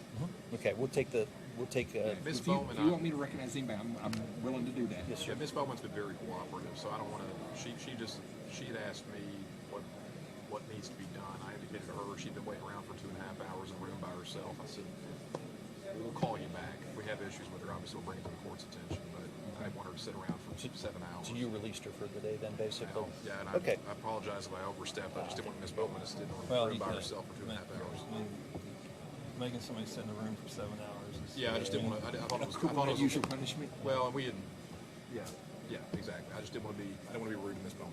So. Is both sides going to tender their proposed tendered instructions for me that they would like to? Okay. Yeah, we will do that for sure. When are you thinking?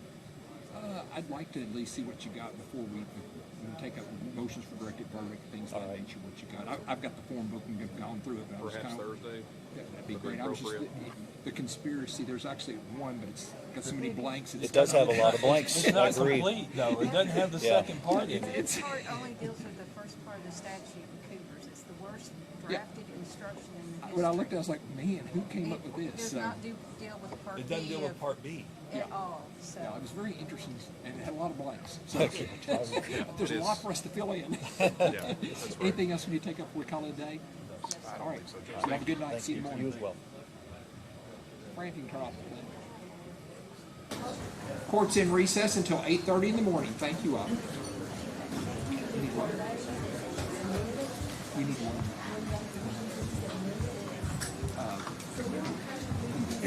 Everything was admitted over there. Hey, Shane, you were going to do the redaction of it. Okay, give that to Fran. But those have all been introduced right there. Yes. And he's making a redaction on, I think it's Exhibit 23.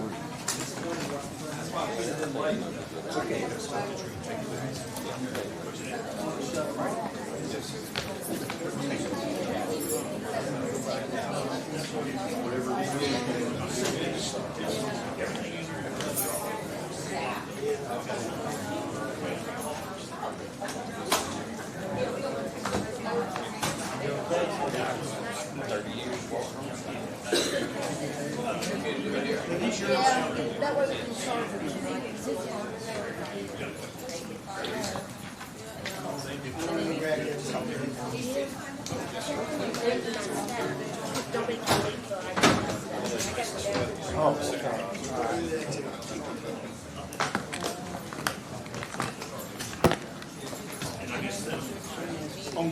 Yes, sitting right here with the gentleman.